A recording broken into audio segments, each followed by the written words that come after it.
Okay, are you there? Yeah, I love how you went right to Crazy Robin's I compliment. know.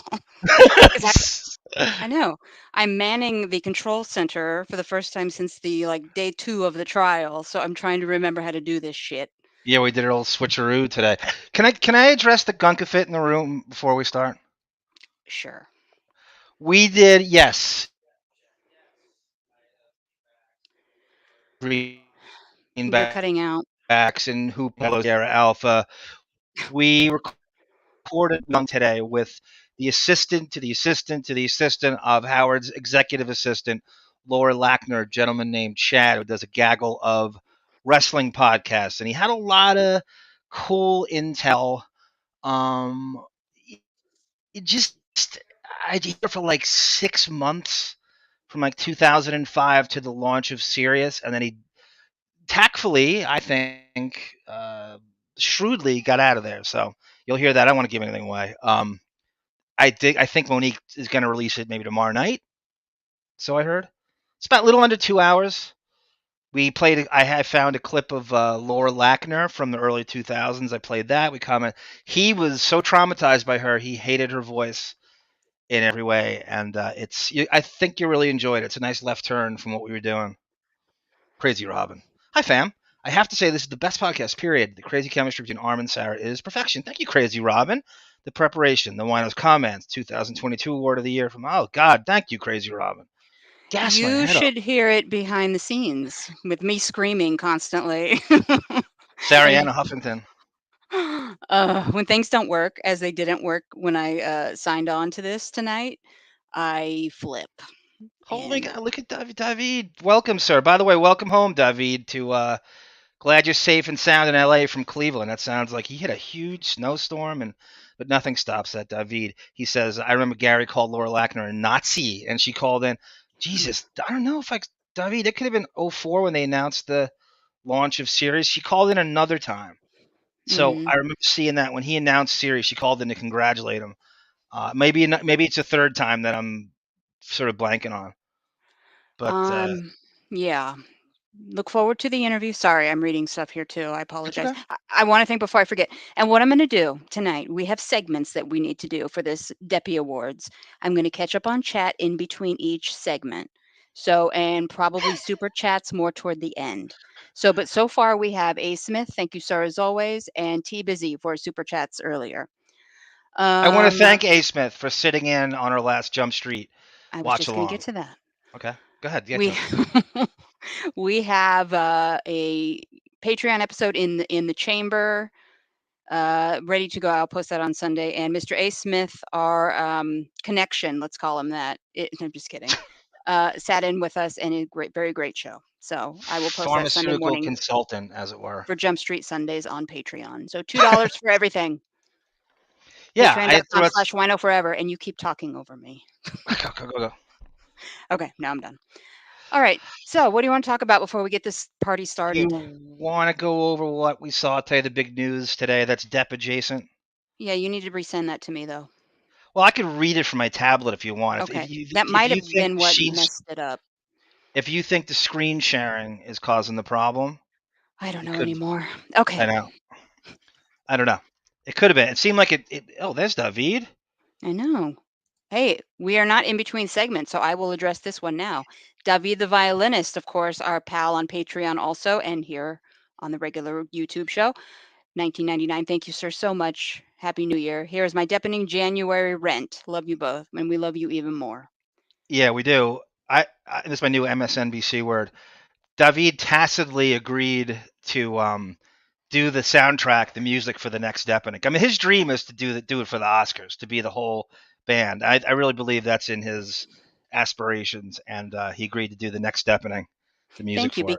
Because I plan on spending my entire 3-day weekend writing up copyright appeals for this episode. Because in my effort to make this as enjoyable as possible, I have thrown all caution to the wind. And YouTube will be sending me multiple emails by the end of the night about copyrights. So, That'll be fascinating. I don't know exactly what you did, but I assume there's a lot of interstitial splices. They are ugh, such Nazis now. I Nothing know. surprises me. Two I'm seconds, dreading. three. I'm dreading it. Thank you, Ida Greenbacks. Yes, thank you very much. Yes, he is. Crazy Robin David is the best. Ida, of course, as always. And thank you. You are a joy over there and here also. You guys are great. I appreciate it so much.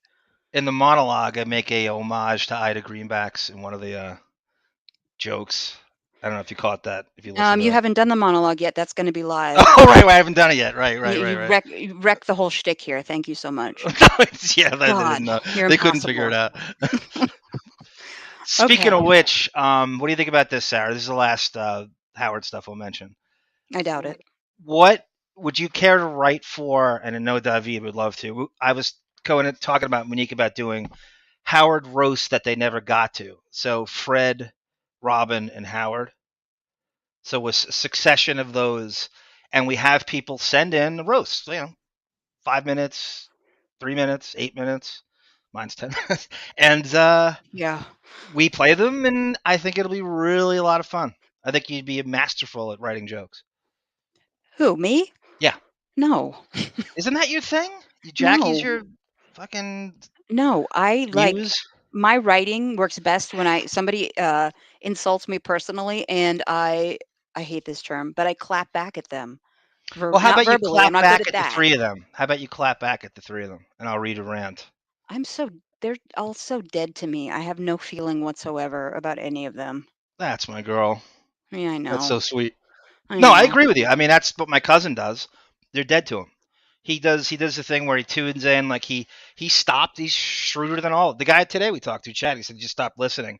We went. He's like, and he goes every now and again. It just pops on, and he goes, I realize how horrible it is, and I shut it off in 2 minutes because I can't believe how bad it is. And you're the smartest among us. You just don't listen. It's the same stuff every day. Okay. I do look forward to the personal assistant interview. Other Yeah, than that, yeah, thank very you, David. likable guys. Yeah, sorry. Thank you, David C, for the 19.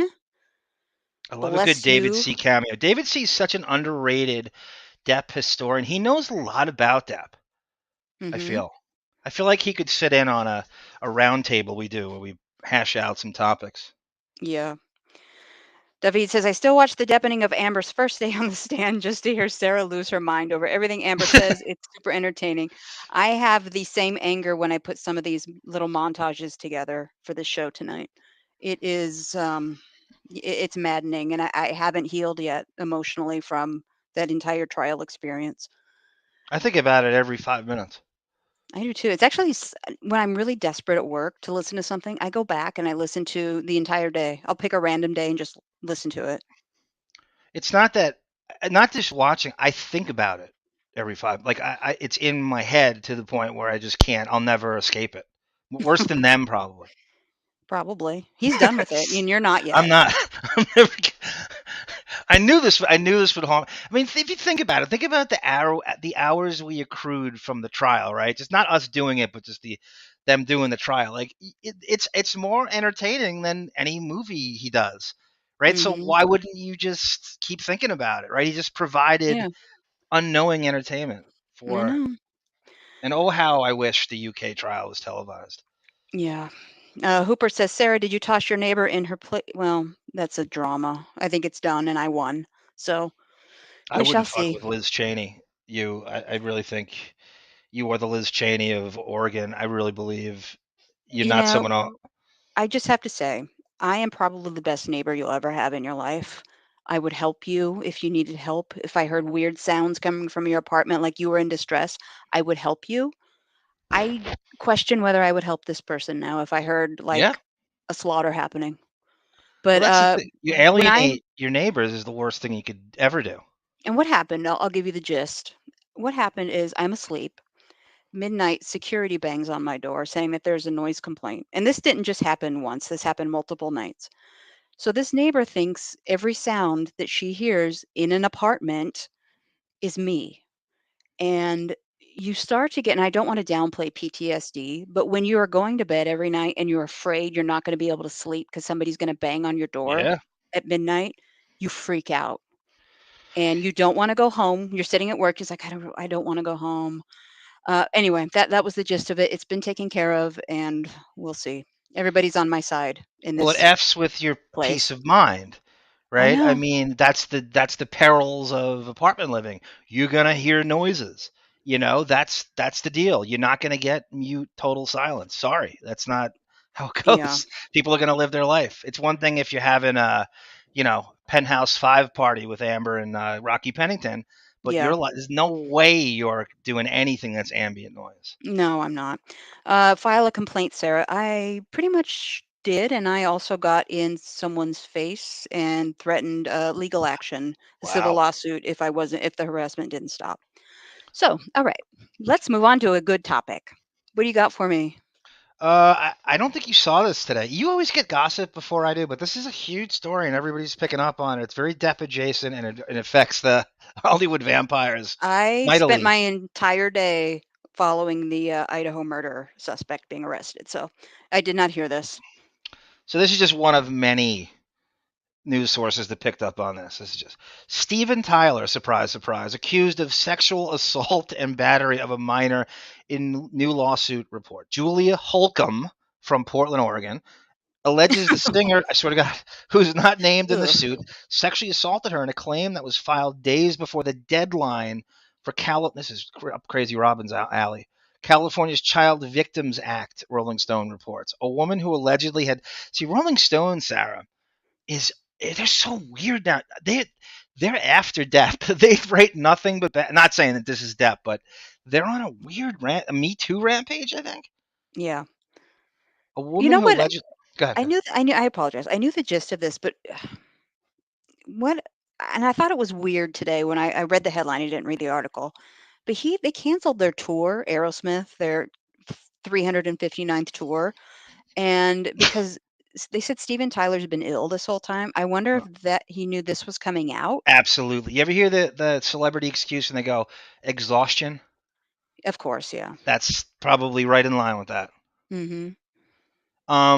So let me just go through with this. A woman who allegedly had a sexual relationship with Aerosmith frontman Steven Tyler when she was a teen in the 70s has filed for a lawsuit for sexual assault, sexual battery, intentional infliction of emotional distress, according to Rolling Stone. Julia Holcomb filed the lawsuit just days before the December 31st deadline for California's Child Victims Act, which filed the statute of limitations on reporting childhood sexual abuse crimes, the outlet reported. The magazine obtained a copy of the lawsuit, which does not specifically identified Tyler by name, but whose allegations align with comments the rocker had made, I remember this, publicly in a 2011 memoir, Does the Noise in My Head Bother You? Wow, speaking of devil, right? That's what you just talked about a relationship with an unnamed 16-year-old girl.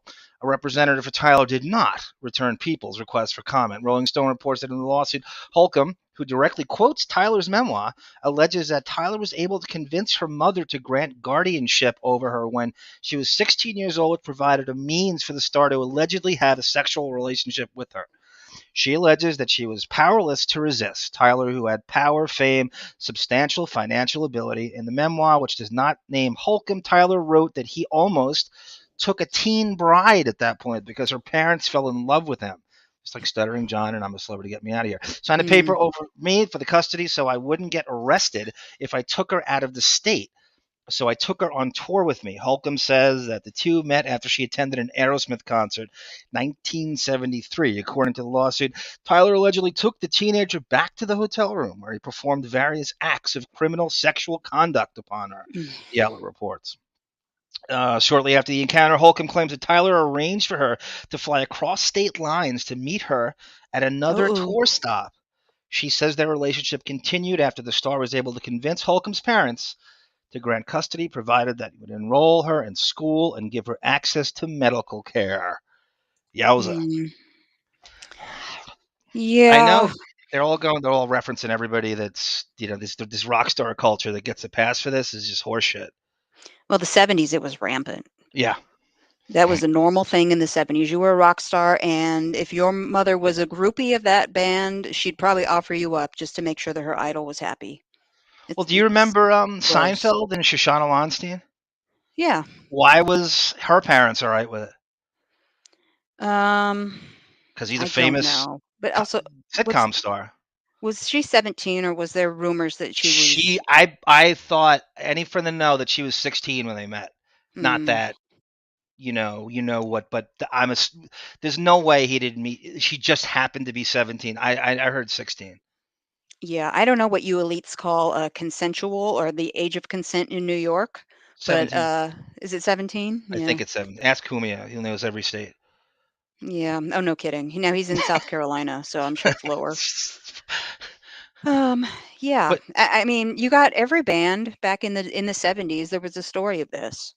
I'm not defending anything Steven Tyler does. I can't stand the man. I think he's creepy with his own daughter in that crazy video or whatever. did you see that picture? I posted. He's tongue kissing his daughter, Yeah, it's Liv, disgusting.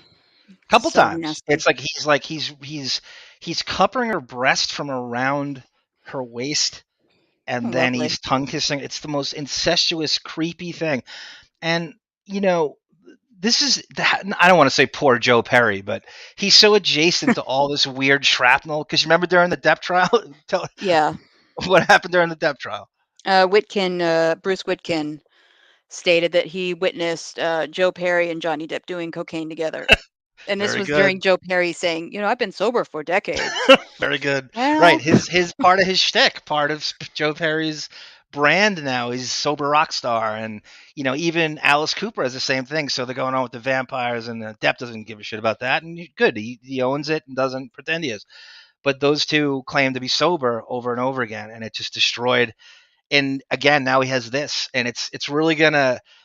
The Hollywood vampires have to tour, right? I truly believe that affects everything, hmm right? It's just by affiliation. You are who you hang with in a way. There's no way Joe unfortunately, Perry's not privy to it. There's no way he didn't somewhat potentially partake in it. they all did. Yep.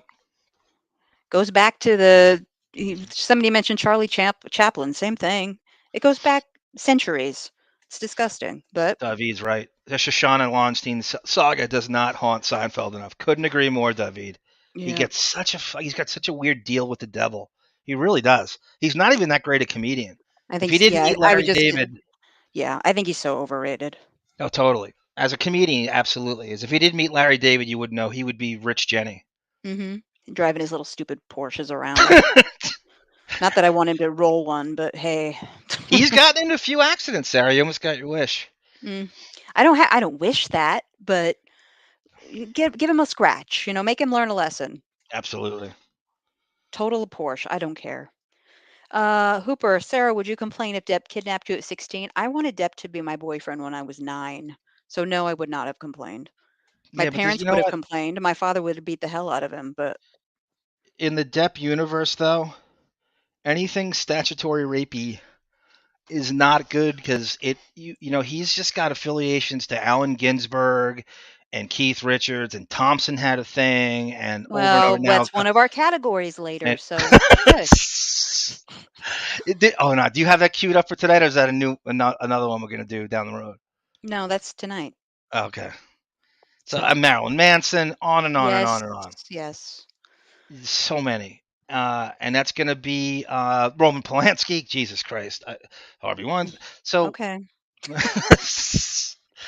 I don't like that that's going to haunt, but I think that might, I don't know, sabotage the vampire. They're supposed to tour like in a month, right? Or 2 months? Mhm. Oh, I don't know. You tell me. I don't pay attention to the Hollywood Vampires tour It's schedule. coming up. It's coming up in the next few months. Yeah. Well, yes, I'm putting this up because this is what's happening. David says, I'm giving away the whole award show in the Such a shooting the wise shit ass. portion of the show. Yes, he is. He's such a wise ass. What a delight, David. I call you what Holly Robinson calls Dustin Gwen on the set of Jump Street. Comfort, according to Stephen Williams. I feel comfort when you're in our presence. I feel you have a. If you were my therapist, I think I'd be cured in 2 weeks, in I two would sessions. pity him if he was your therapist. So, yeah, you got anything else before we get this party Yeah, going? this is a story that's kind of a retread, but they keep bringing it back, and I thought we covered it, but it won't go away. Okay, that stupid movie, which I did not approve of. I did not sign off on it. By the way, Sarah, before we Jack Wiggum, I bring him up later. Did you know that he was Depp's new agent, Jack Wiggum? Mhm. His brother, Shay Wiggum, was the guy in City of Lies. In the opening scene where there's that racial spat, he's undercover, they're at a light, Mhm. and this guy's blasting Snoop Dogg, and the white guy's blasting the dinosaur Fred Norris rock. And he says to him, he goes, "Yeah, you're one of them." And the black guy goes, "Want a what? You want a what? I'm on a what?" And then he chases him down through the lights. That's his Depp's agent's brother. Okay. Crazy, right? Yeah, I couldn't pick him out of a lineup, but I am shocked and not saddened, but I'm upset for you sometimes that you know so many ins and outs of this man's life. Well, it's It's torturous all because you I'll bring say it it's up where it's not net like it's not it's inappropriate. Like I you know what I know, mean? Like yeah. a setting where nobody cares, like Radio Gunk or something. I'm like, I can't help myself. I can't stop. Yeah. Well, I get it. In the 90s, I had nobody to talk to about Howard. So I get it. That's right. That's the same thing. That yeah, Crazy Robin. Thank you. Boardwalk. He's on Boardwalk Empire, apparently, which I don't watch, but I read that he is in that. He's all pretty good. Shay plays Nuki's brother on Boardwalk Empire. Great actor. Thank you, Crazy Robin. Catching up So, on this is a story. Come what? on. What are you This is doing? my frustration, Sarah. When I okay. I know. I think technology causes every frustration you have now. Like, um, when life was so simple, the end of the innocence. Mhm. Okay, Johnny Depp report. Okay, this is just many, many news sources. Johnny Depp is reportedly going back to old habits and sabotaging his own career again. Mm. Johnny Depp had a complicated 2022 trial. He sort of won against Amber Heard. One would think he'd behave after getting such negative press and he'd start to clean it up. Even before the trial, there were already many reports of Johnny's onset behavior and problematic he became. We all thought this was overly stressed due to the problems he had with his ex-wife, but he appears to be the same old Johnny. According to a report from the Daily Beast, Depp has been treating co-workers just as terribly as he's been treating them before the trial.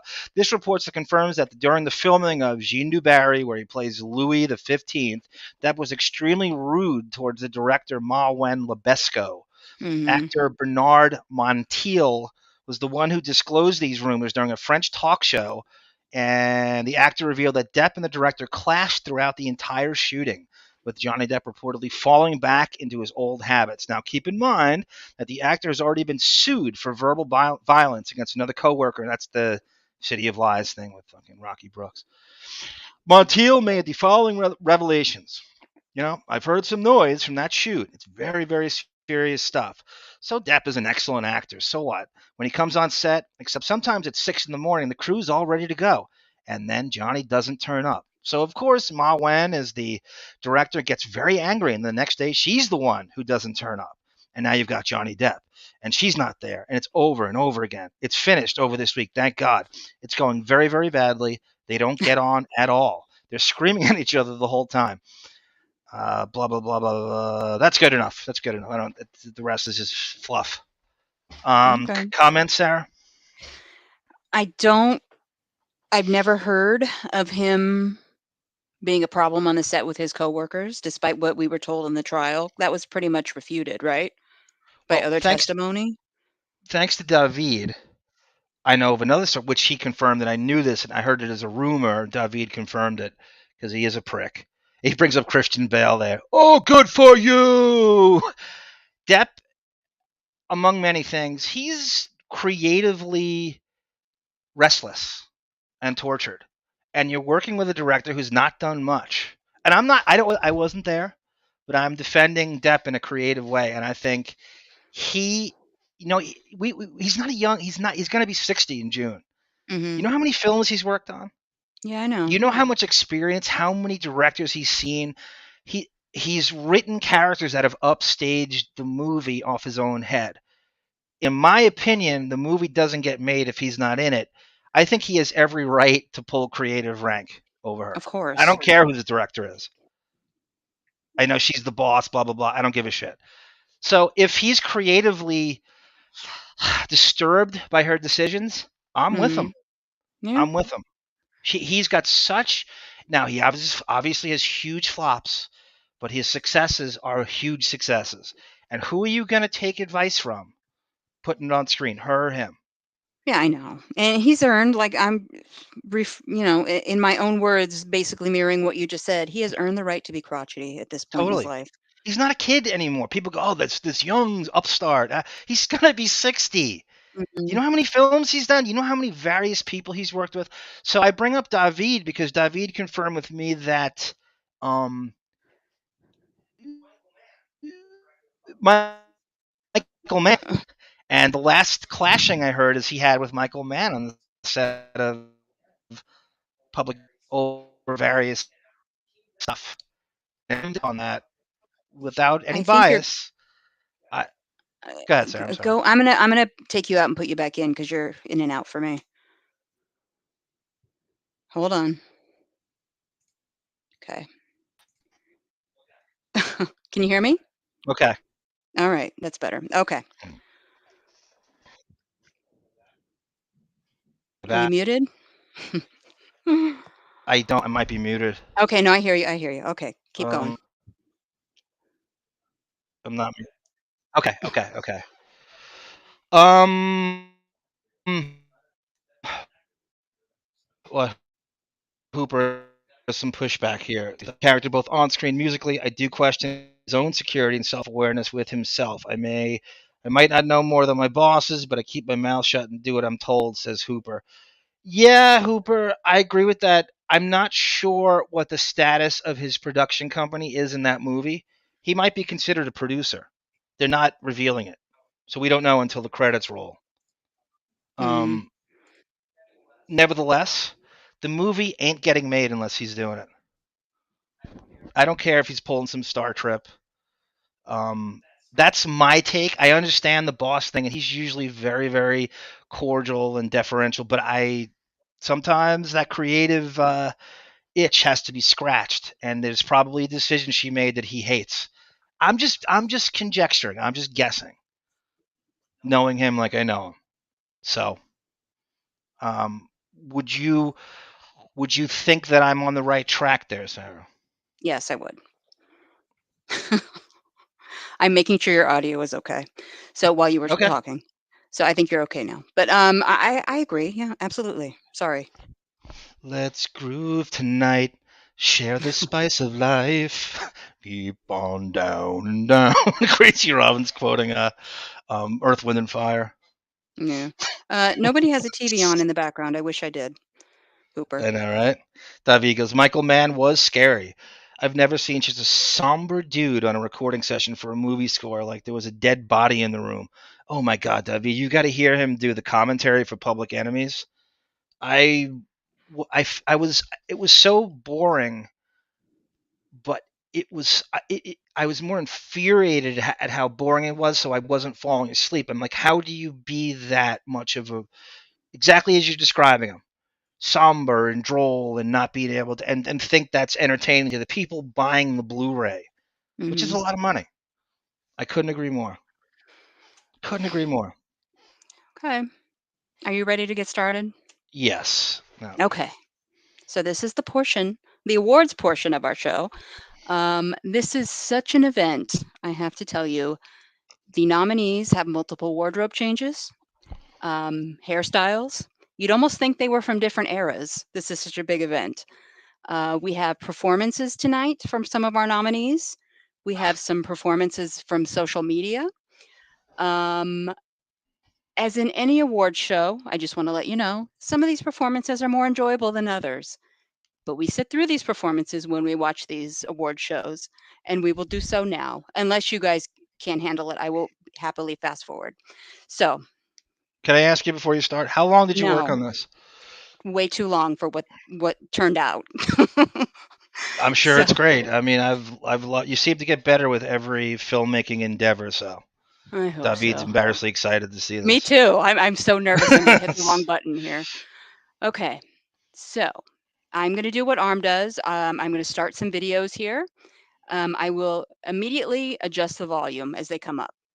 So we're going to start out. Here's our intro, and we are going to cut to our star and our honoree getting ready for the event. I'm getting word now that he is coming down from his hotel room. So let's get the show started. And I'm going to go take a class with Michael Mann's mom at Skokie, Illinois, with Okay. Ida Greenbacks. Okay. Hold on. Here we go.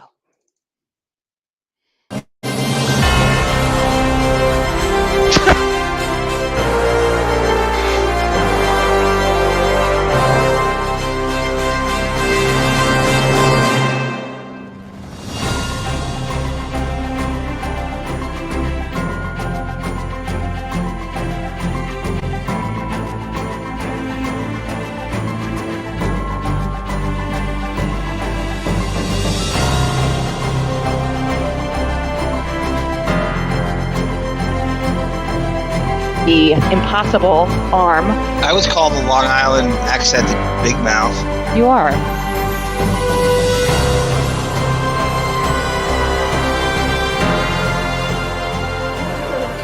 Oh, there he is.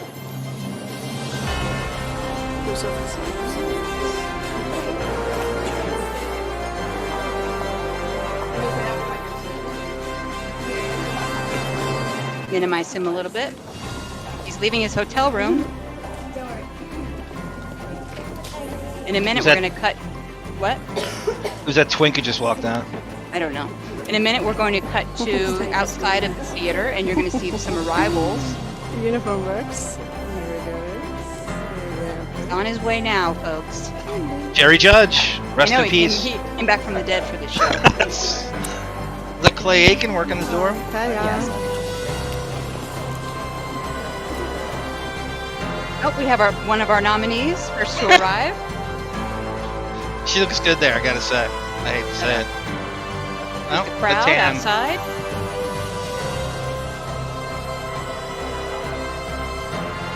Wow. Our stars are arriving. Co-star of Transcendence. Jane and Ted have reunited Ted for this Turner. event. That's why we started at 8:05. Susan Sarandon, Tim Robbins. I don't know who that is. I can't see. Viola. Well, look at that. The Willises, the zebra couple. I love it. A young Kathy Bates. Yes. This event was so big it reversed her aging. Yeah, Clint too. 5 less Sandra wrinkles. Locke is alive and with Clint Eastwood again. Marissa Tomei. Cindy and Richard are back together. Jack is aloof as ever. Sophia Loren. Good friend. Robert Downey Jr., Depp confidant. Chevy Chase. You notice like the aging is reversed? I wonder what year that is. Martin Landau, Ed Wood. Look at the rug on that limo driver. Jessica Tandy's alive again.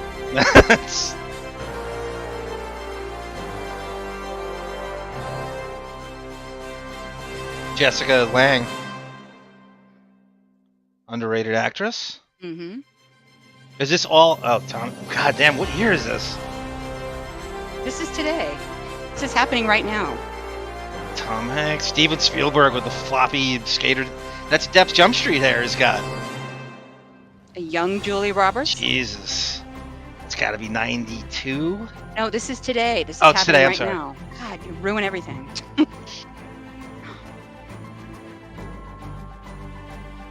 Is that Ronnie? Is that Ron? Oh, God. Dude. Sarah, is this public domain music? Uh-oh. Someone's back. Rest in power, Robin Williams. That's such a Came sad... back for this.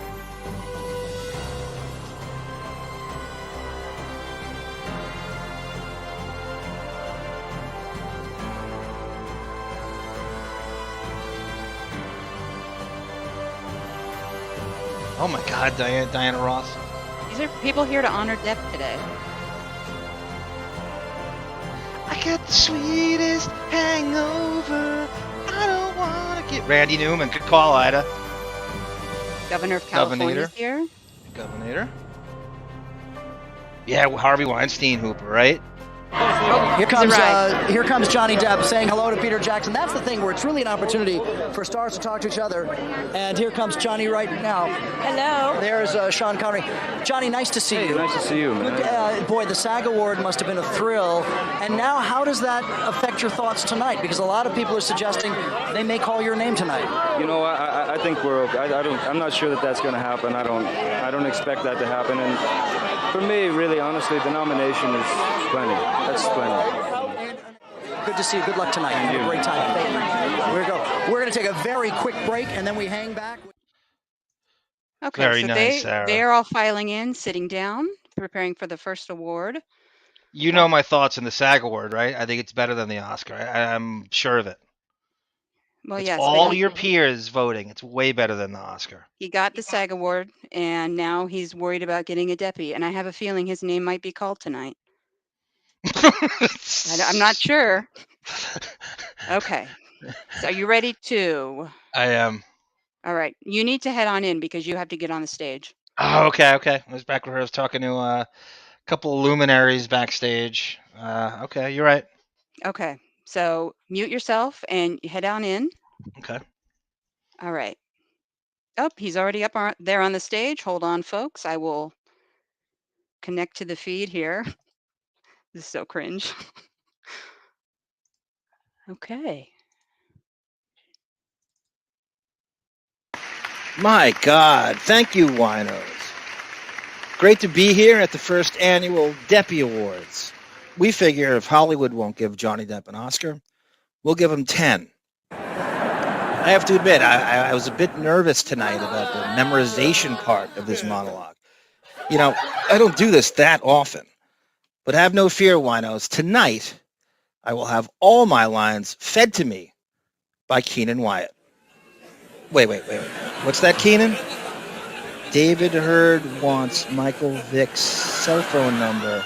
He wants to do a dogfighting podcast with him. Well, have at it, brothers from another mother.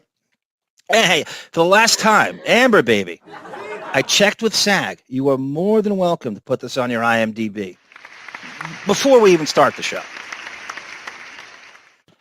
Well, I tell you, music is indeed Johnny Depp's first love.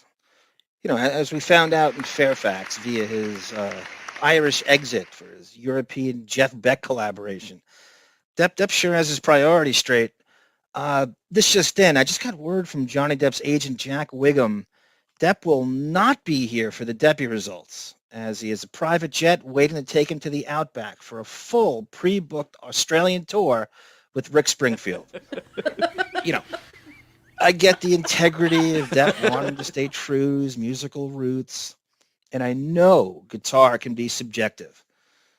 But sometimes when I watch Depp play guitar, I get that same feeling I used to get whenever I watched Michael J. Fox or Jason Priestley play hockey.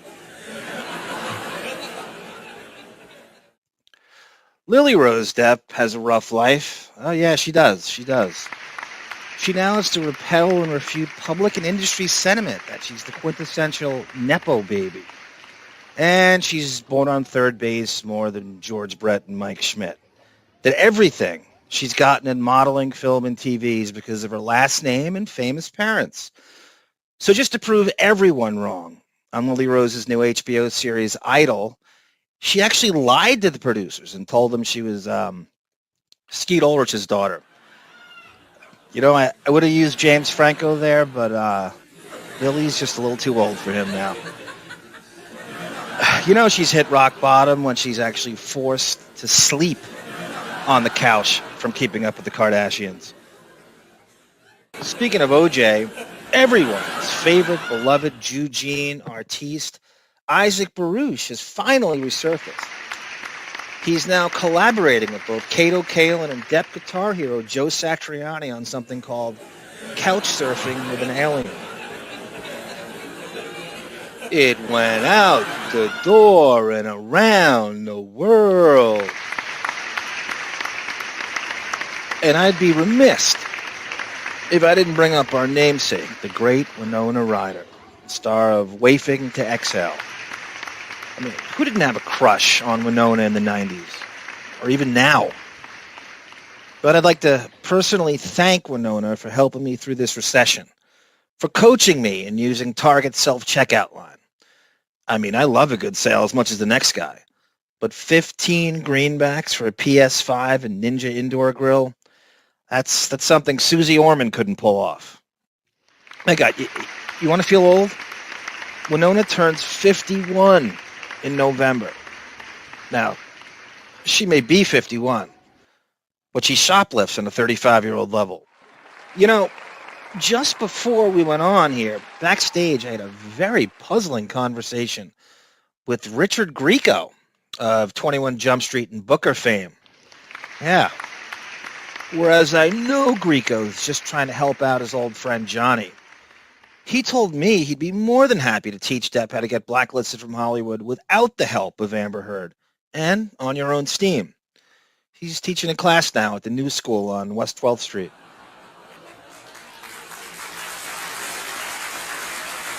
Johnny Depp has always prided himself on brutal honesty or, never fear truth. For example, Depp modestly calls acting, quote, lying for a living. Yeah, right. Kind of like saying you did your own stunts in Pirates or Nick of Time. Or Rochelle Hathaway was your, quote, yoga instructor.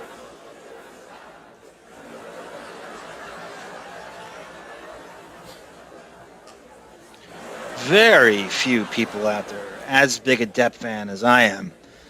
But I think Rihanna might give me a run for my money. She really came through as a lifelong superfan that she is by using Depp in her Fenty show.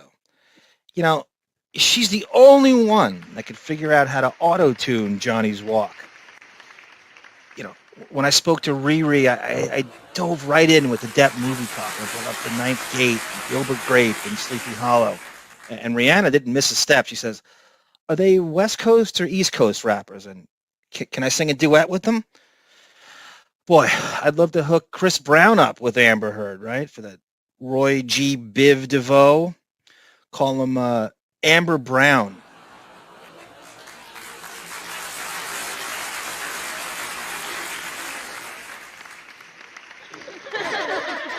Winos, let me tell you a little bit about my qualifications as a Deppy Awards co-host.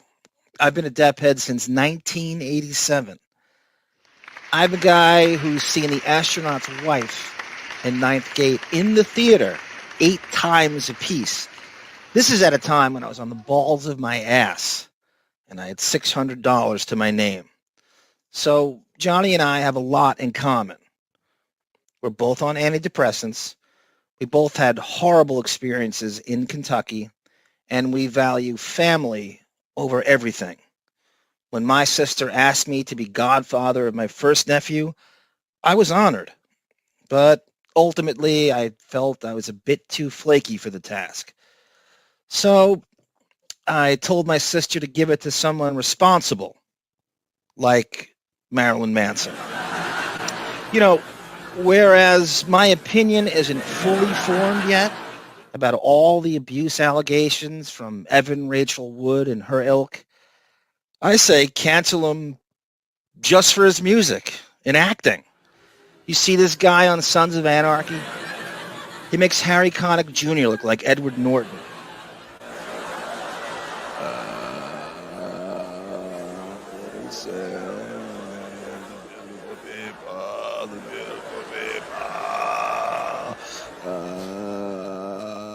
Johnny is my brother. One of my least favorite broken friendships is that of Johnny Depp and his former childhood Miramar, Florida best friend, Sal Blowfish Jenko of 21 Jump Street and Donnie Brasco fame. Sal couldn't be here tonight, unfortunately. Sal's on a vigilante mission as he's on a manhunt looking for Viper Room's Anthony Fox, who's gone missing for years. When I went to track Sal's progress on Instagram, he's got both Fox and the real killer narrowed down to Dodger Stadium and the Staples Center. I was heartened to know that the great Tim Burton is now thinking about doing another film, honestly. And he's strongly considering getting the band back together with his on-screen muse, Johnny Depp. Because all I've thought about in the last decade is just how the world needs a Dark Shadows 2, and that Barnabas Collins just has so much more to give to the cinematic masses. Yeah, TB, great idea. Just what Hollywood and the cinematic world was clamoring for in 2012. A $150 million budgeted remake of an afternoon goth soap opera from the 70s. Yeah, that should be an Avengers 1 opening weekend at the box office. Just before I get off here, I'd like to invite all of you winos to the Deppys after party at Penthouse 5 in the Eastern Columbia building. James Franco will be your elevator operator on the way up, and Elon Musk will be your operator on the way down. we've outdone ourselves this year, winos. We have brown cigarette licorice and absinthe-flavored chocolat. And then you're more than welcome to play MDMA Pong until the sun comes up. I want to turn it over to Sarah now to hand out our Deppy Awards.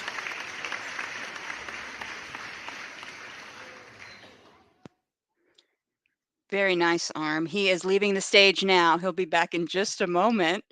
Oh.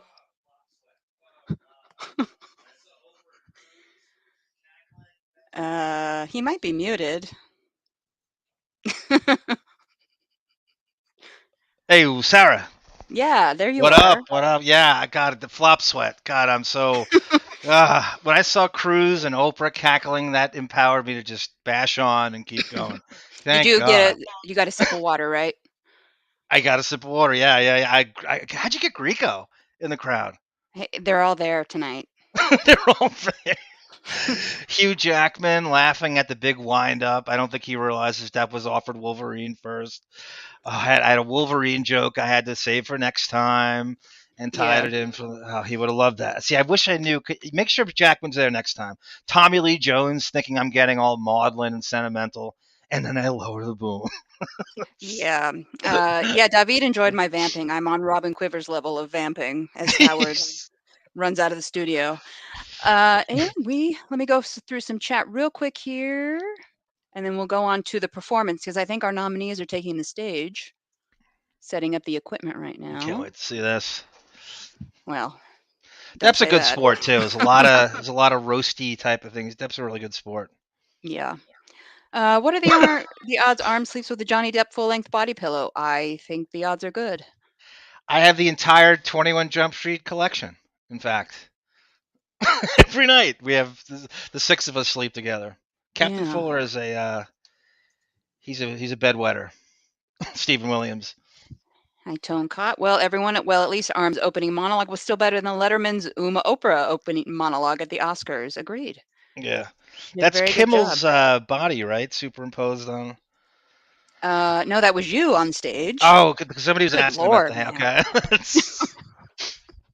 Those are my mitts. Those are my Otis Thorpe mitts. Yeah. You have a very big head, I noticed, though. But oh, God, yeah. Okay. Well, I think our performance is ready to go. You ready? Yes. I don't say that. Hold on. Yes. Come on now. Sarah, that was so good. You did a good job. Those splices you put, I mean, I can't believe. Amber Heard from, I believe that's the Rickles tribute, right? No, she's in the crowd. Oh, she's in the crowd. Yes. You're going to be the death of me tonight, I swear. Okay, so we have two of our nominees that are about to perform a great song for us. I'm sorry in advance. Here we go. Let's head on over to the stage.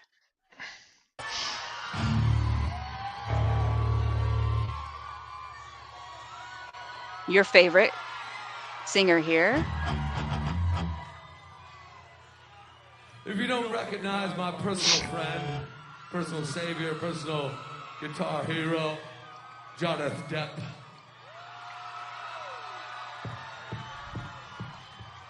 Oh, you gotta do much more. We're not gonna fucking play another song. Johnny Depp. Hey, no cursing at the Deppys. Oh, wait, hold on. First me, then Johnny Depp, then me and Johnny Depp. That's what I'm talking about. Technology allows me to pause real time. So if this is too much, let me know and I'll magically find a way to fast forward through time. Okay? I don't think I've seen this. Okay. Oh, we got one more song for you motherfuckers. Ugh. Oh, shut up, you poser.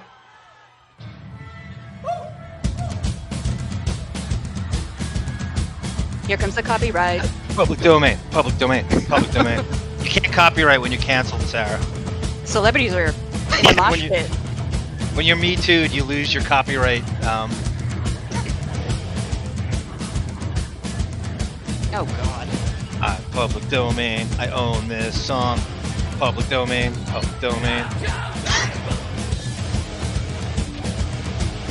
Fair use. Public domain. Public domain. Fair use. Fair use. Public domain. Public domain. Fair use. Fair use.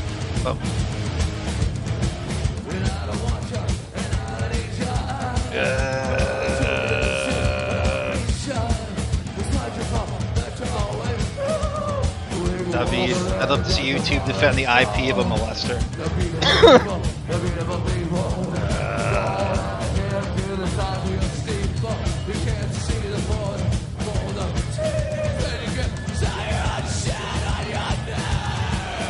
Oof. Cooper thinks he's not plugged in.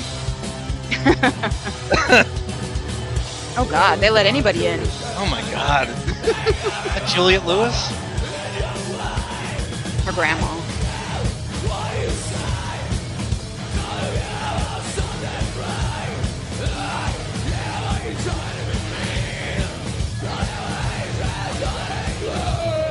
Oof. Marianne from Brooklyn.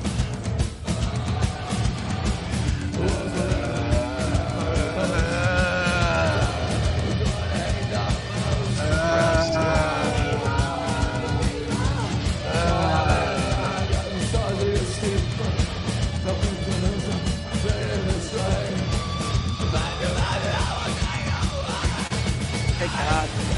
What happened in 1995? You're the one who saw him live. 3 times. I'm a pretty stupid kid, but at least I know not to like him.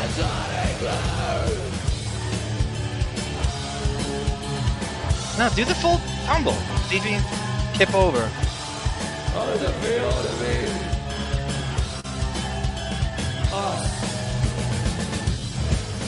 Yeah, Lauren Marie's right. 15 seconds, he gave up.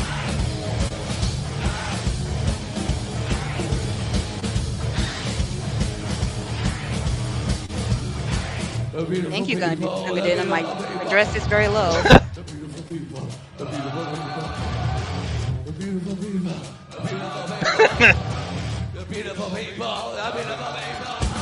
Depp shot.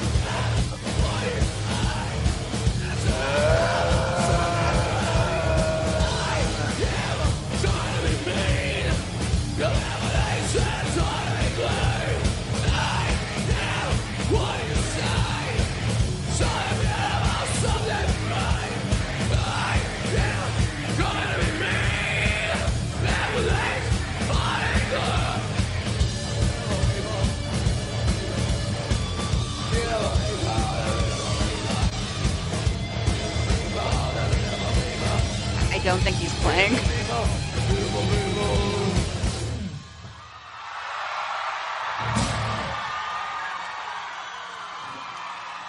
Celebrities are loving it in the crowd. Thank you, Lauren Marie. Yes, thank you, ma'am, as always. She's so right. He gave up after 15 seconds in the performance. David goes, can we have a law in the future that music should be made by actual musicians?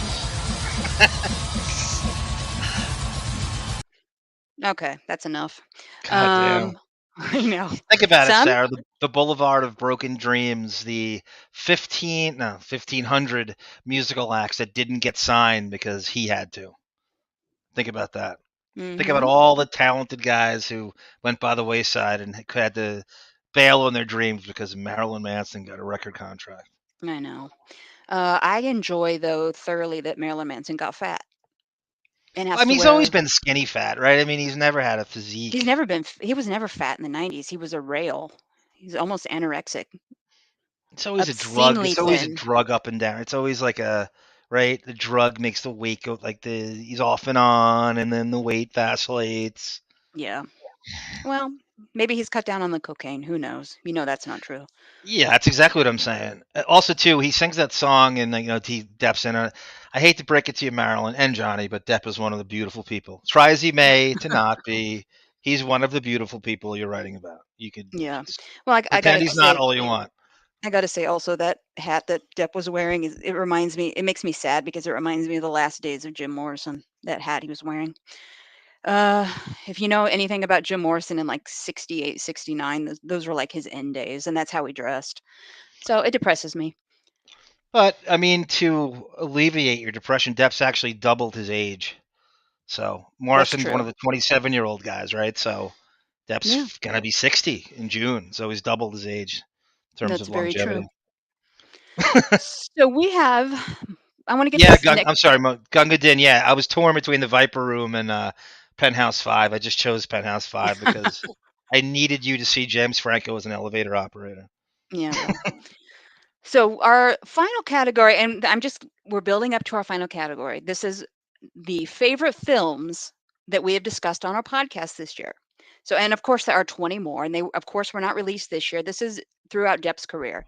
So, our first nominee tonight is a little film from his early career. I think you'll all recognize it. Very heartwarming movie. Real, I know want what's it home. I love the idea of a guy who's obsessed with Buster Keaton. I love the idea of these three people getting together in a very odd way and learning from each other.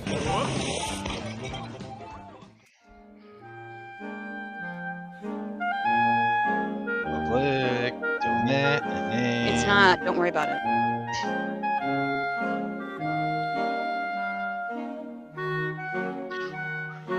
I missed the soundtrack.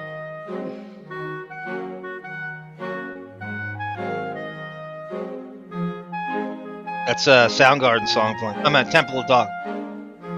Okay, shush.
You made that?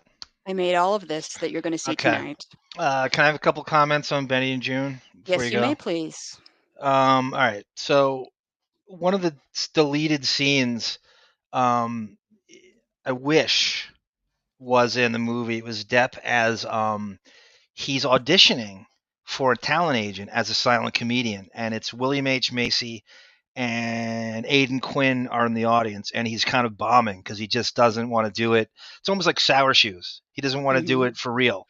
He wants to do it for fun, and it's a really good scene, and I'm really pissed off they left it out. And when I saw the deleted scene, the Proclaimers, which that plays the 5,000 Mile song, David goes, the clarinet. That's the clarinet player that played with Ben Stern. Depp is Scarecrow, but yeah, Gungan. That's going to be a new category for the Deppys. We'll get to that of Depp as a DC or Marvel character. The Proclaimers. The story behind that is Mary Stuart Masterson discovered them. They're Scottish and submitted the tape to Jeremy Levin, the director, and I'm sorry, Jeremiah Chichek, who directed Christmas Vacation. And that would popularize that song was huge in the early to mid 90s. Yes, huge. it was. And I hated it. I still do. But it takes you back to that era. Of course. So, I mean, the whole thing does. The whole that was shot in Spokane, Washington. yes, you pronounced it correct. Good job. The soundtrack is your favorite. I mean, who doesn't love Temple of the Dog? So Pushing Forward and Back is Pushing the Forward song Back, yeah. when he's cleaning the ceiling. Mm-hmm. Which I love that scene. And Crazy Robin's right. He's so talented in that. I think he actually tortures him. I agree. That, watching just that behind the scenes special I watched on that movie, amazing. I don't understand. You can kind of say the movie's kind of milquetoast overall, but his performance is so amazing. I remember all the praise he was getting at the time for emulating Buster Keaton, Yeah. but I wanted in the movies we've discussed, I wanted to represent different eras of his career. So this is kind of the first era that stands Well, out to me was you the Benny got to and June attention remember. that he got. You What do I got to need to remember when remember? that came out. Hmm. So there was a lull, right? So he comes out with Crybaby, then Scissorhands, and this is a weird Arizona Dream, which kind of never really came out properly. So there's like this weird 2-year gap, and then that came out. So you're Yeah. going, oh wow, that's what he was doing all this time. It was strange when I'm like, holy shit, I didn't, you're like, I didn't know Tom Hansen could do Buster Keaton. There's actually an episode of 21 Jump Street in season 4 where he does Charlie Chaplin, Dorian Morgan, yes, and there's him and Downey Jr. have so much crossover. Yeah. If you hear my cat, I apologize. She's not getting attention right The now. cartoon character. Oy vey, she's driving me crazy. Between her and the neighbor. Anyway. By the way, I should say this: Mary Stuart Masterson's great in that movie. She plays That a is schizophrenic. so, I get even making that what I just made the well, call it a trailer, I guess, but I was very depressed watching that because I Yeah. had to kind of take most of her scenes out to focus on him and her sobbing on the bus. It's Oh, like, it's the best. The worst or the Jesus best. Yeah, she's so good in Christ. that. She's so Yeah. good in that. She deserved something. She got no praise for. How about when she was directing Traffic with the ping pong paddle Yeah. and the I, scuba? it kind of does nothing for me because that was in every single advertisement for that movie, just demonstrating her mental illness. It's like, okay, we get it. But The, he's amazing in that movie. the cast is great. I mean, Aidan Quinn obviously just playing kind of the. Woody Harrelson bailed on that movie. Good. He was signed up until they went to shoot it, and he bailed on it. You have William H. Macy. You have oh God, is Viola Davis in that, or I don't Jesus know. playing the psychiatrist? Maybe. Um, Maybe that's why she's here at the Deppys tonight. I don't know. yes. It's so good. It's I'm Yeah. sorry, CCH Pounder is who plays the psychiatrist. She's Okay. on the Shield. Okay. So we have an award. Are you Oliver ready? Platt. That's who I couldn't remember. Oliver Platt. Okay. He played We have Aidan Quinn's best friend. our first award, and we have already seen these nominees. One of them in a performance just a few minutes ago. So here we go. This is our first award of the night. This is Cringe Friend. I came all the way from Switzerland. And I want to apologize. The audio on this is the best I could do. It gets better as he talks. Unfortunately, got famous for arresting Polanski. What do you think about it, and do you know anything else about it? Why now? Why now? What's going on? I mean, obviously there's something going on somewhere, and somebody had to make a deal with someone for something, and maybe there's a little money involved. I don't know, but why now? He's been going there for 30 years. No, I'm not saying that to you. I'm asking the question in general. For 30 years he's been going there. He has a place, he has a house there, Especially the way they did it. Especially the way they called did it. him to give him a lifetime achievement, and then it was in the end it was a trap to arrest him. And also the thing is very clearly, and he's proven this, Roman Polanski is not a predator. Ouch. I mean, he's a man, he's 75 years old or 76. He's got 2 beautiful kids. He's got a wife that he's been with for a long, long time. He's not out in the street, doing horrible things. So I'm confused by it. Oh, to quote Go ahead, Sarah. Sorry. We will talk about it when this is done before I announce the winner. Look at how cute he is. They're matching tattoos. This right here. You know why? No fucking reason. Oh, shut up. It's Jeanne Depp. You know what? He looks sad there. You know why he's not sad? Because he's not with me right now. Because we're best friends. We just want to hold each other. Can I get a tissue?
Okay, so let's discuss our options here.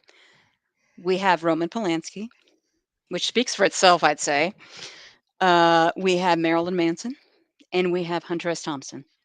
Now, Navasi wants to know, is winning a good thing on this, or is it a Probably positive not. thing? Like, you're saying, who do you hate the most, or who's Who the is best out of the three? Who do you think is the most cringe friend? That's what the Okay, description was on gotcha. the community tab on our YouTube channel when I everybody gotcha. voted. Crazy Robin, three-way tie. Okay, so what do you think? You asking me, or are you asking Crazy Yes, I'm Robin? asking you. Are you asking Rodney who says, how can a I dead guy can't get... I can't ask Crazy Robin right now, and I'm I going won't to get a go response. with... My God. I'm going to go with Roman Polanski. By a nose, by a brown cigarette over Manson. Yeah. Some of these are going to shock you. So, Dorian Thompson ain't so innocent. He has some crazy shit he did in the 70s. I don't want to get into it now, but we'll got to for another show. okay. So, let me get rid of that. I apologize. Here we go. Your winner is Roman for the blocks is going to do.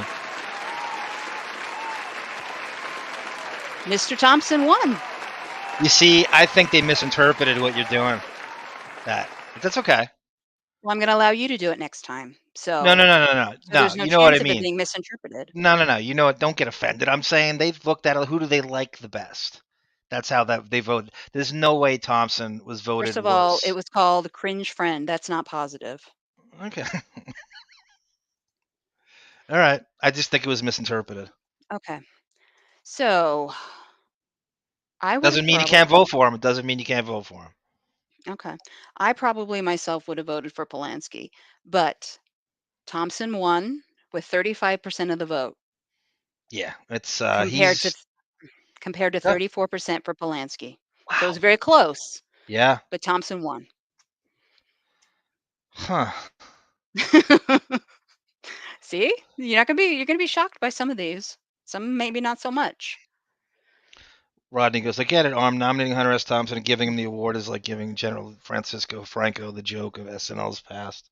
Okay. Yeah. Yeah, you just see his name and you vote for him and not read it, but that's the perils of doing this. You I would gotta. have thought, well, if it was like that, I would have thought Marilyn Manson would have won. It's tough. It's a tough category. You could have even expanded it too. Mhm. You could have gone further if you wanted. Yep. Okay. So what do we got next? Let's see here. Wish this didn't take so long to come up. When I saw Polanski and Depp's comments on it, there's just no walking that back. There's just no good optics for that. I just was like, as Alan Thicke would say, ouch. That's why I would have thought he would have. I would have thought Polanski got more. I would have thought Polanski would have been the runaway. That's me too. Yeah. Oh, hey, whatever. I didn't vote. They gave him a France pass. So it's up to you. Do you want our second movie nominee, or would you like another performance? This performance would be off of social media. Give me an award. Okay. All right. Well, our second nominee for favorite film of the year, maybe my favorite. Sneaking suspicion before I started all my research that he was not the world's worst director. I think that he was a guy who was driven and was hungry to release some sort of vision that he had, an artistic vision. And I think he was an important filmmaker in that sense, because there may not have been a John Waters or a Tim Burton or a David Lynch without a renegade like Ed Wood. I love the soundtrack.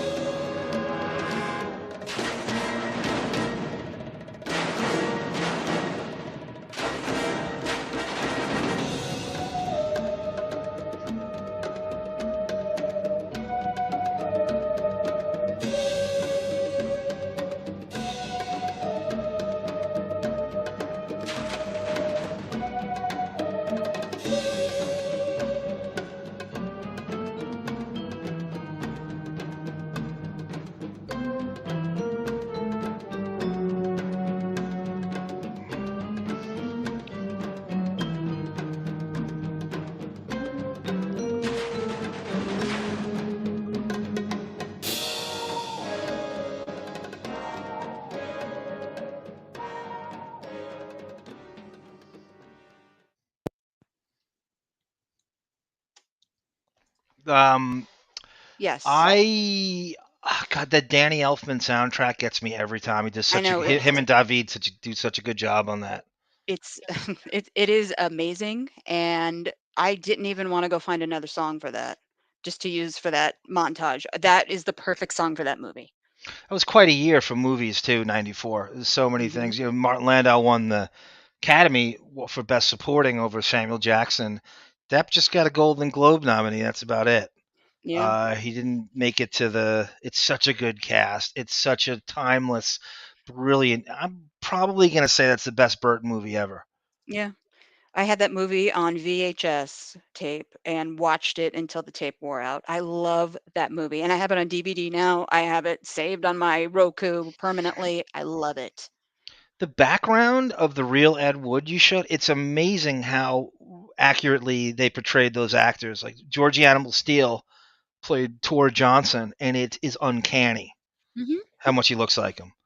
Somebody Lisa put to Marie. Yeah, sorry. Go ahead. Hmm? Go ahead. No, I'm done. I'm done. You go. Oh, okay. Um, oh, yeah, somebody put together on YouTube a side-by-side comparison of Johnny Depp's Ed Wood filming Ed Wood movie scenes to the actual scenes. Shockingly identical. Oh It yeah, it's perfect. so great. That movie, I loved it so much at the time. I rushed out, and I've said this before, but I rushed out and spent way too much money on an actual Ed Wood pink Angora sweater box set of Oh all of his God. movies. I know, I think I spent How like much was 70 that? It must bucks. have been a lot of money. I think I spent like 70 bucks. I know. That's why Tim Burton has a castle in London.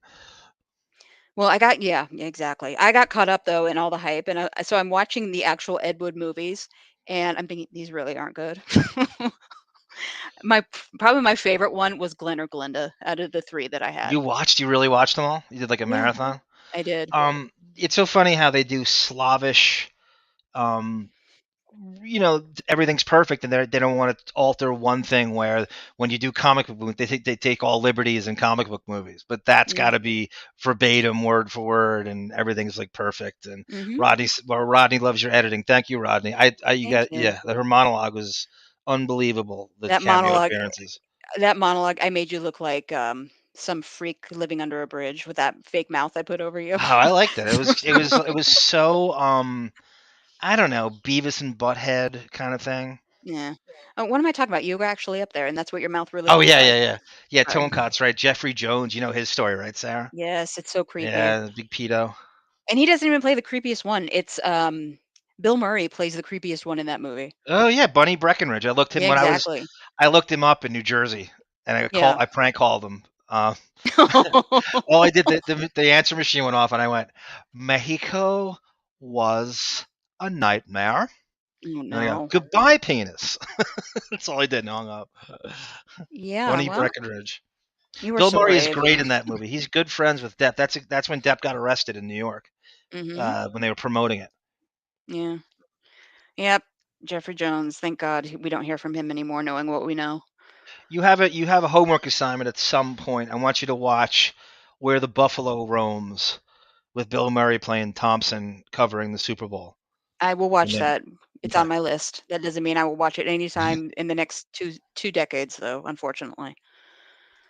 Let's see what we got here next. I didn't know that, Tonka. PBS had an Ed Wood marathon. I didn't know that. The Violent Years. I didn't know that either. He had a lot of movies that I've never even seen that weren't even in the box set I spent way too much money on. I can't. After, I don't know. What'd you do with it? I don't have it anymore. I don't even remember. I must have sold it. Okay. And probably got pennies on the dollar for it, of course. Okay, so let's do a social media performance here. I know these are your favorite. We have a TikTok performance. You get a pick. Or we have actually 2 TikTok performances or a rap song. Okay. You pick. Do the rap song. Okay. Okay, now I want to keep in mind some of the wording and the language used may be considered vulgar, but we're going to play it anyway. And it's not long. A mega pint of red wine, correct? A mega pint. Megabyte, I love my megabyte. I like my megabyte. I want my megabyte. Megabyte, I love my megabyte. I like my megabyte. I want my megabyte. No love, megabyte. No money, megabyte. No girl, megabyte. No megabyte, no party loud. I want me free, my megabyte. I wanna drink my megabyte. I wanna reach my megabyte. You wanna steal This is so bad. my megabyte. Don't touch my megabyte. Don't touch my megabyte. Don't touch my megabyte. Don't touch my mega. Okay, I've had enough. Where'd you So get that? That's nominee one. no, it's just a performance. It's not a Okay, it's just a nominee. performance. Where'd you find that? I don't know. I found it on YouTube somewhere. I'm so sorry, everybody, but I had to play that, and it's only a Crazy minute. Robin. Because let's twerk now. Why? Did you ever see him? You ever see his Trump rap in the Trump movie with the Fat Boys? No, Oh, you didn't. You didn't see. I thought you saw the Trump movie. no, and I hope to He never raps in that. see Depp that. raps as Trump in that movie. Oh, does he? Yeah. I don't remember that. I gotta Remember they watch have that wacky interstitial I in the think middle of so the now. movie? Yeah, I Yeah. think so. I think so. Okay, so We'd break a hip if we tried to twerk. Says Hooper. I'd break both in my arms somehow. Okay, so we have another award. If you're ready, you might enjoy this one. We have an award honoring some of the finest ladies in the life of Johnny Depp. Oh wow. Your favorite is included.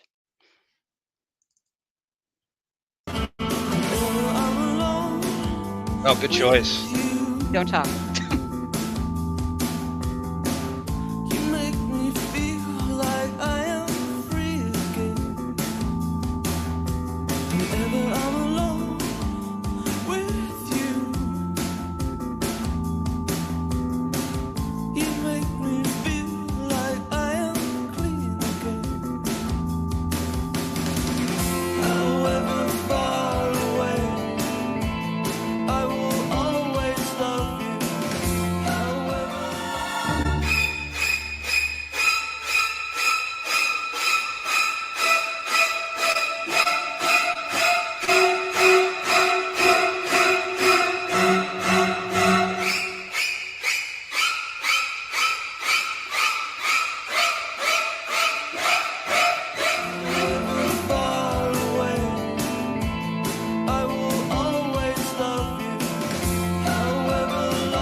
Okay. Do you have a prediction? You want me to pick one for myself, or I have a prediction? Who do you think won in the I voting? think Winona cleaned up. I think she's too popular for everybody. Okay. You're going to be surprised. I can't wait. And I'm going by my montage. I am certainly not in favor of anyone. I am certainly preferring one not win from that montage. Yeah, where's Rochelle Hathaway, Sarah? She's not listed. I don't have. We got to anyone. have a cheating category too. Okay. Ellen Barkin, and next time. All No right. Camille, John O'Reilly. Welcome, John O'Reilly. Yes, welcome. And I'm sorry, everybody. I'll get to the chat in just as soon as I can. They're all going crazy. Navasi, Lauren Murray.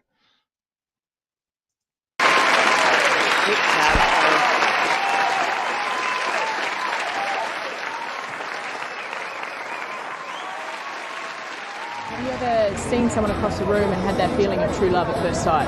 Yeah, we've been together about 11 years and we have 2 children. I saw a back from about 30 yards away. I saw a back and a neck. And it turned around suddenly and looked at me, and I was stupefied. And then it was over.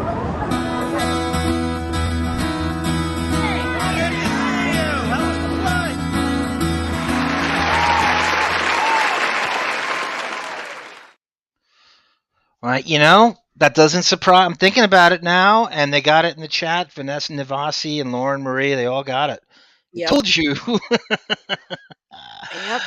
Yep. She turned into a very sympathetic character throughout that thing. She hasn't looked bad. I want to feel the sun. She does. in any way, shape, and form. She got cheated on. She held through him with the finest. She's not an attention whore. She doesn't seek the spotlight, even though she had a great modeling career when she was younger. But she really became this kind of sympathetic character Hmm. throughout this. You know, it kind of makes me sad though too about their relationship. As he moved on with Amber Heard, which was the biggest mistake of his life, she married someone else. Yeah, So he yeah. lost that completely with the dumbest mistake that he's ever made. 14 years they were together. Yeah. And the way that I put that montage of him talking about her, because it got me very emotional when he's talking about, and we've been together. We have two beautiful children. It's like, oh God, Yep. look what you threw away. Never actually married. Did she win by a Strahan tooth gap, or was No, it a wide margin? it was a wide margin. I think it was she's the one that gave him the children. I think that kind of over romanticized it a Yeah, little bit. yeah. But she's kind of with the kids. She's like the keeper of the flame, so to The speak. kids love her too. By the way, you can tell they Oh love their yeah, mom, as they yeah, should. yeah, yeah. Those teethus.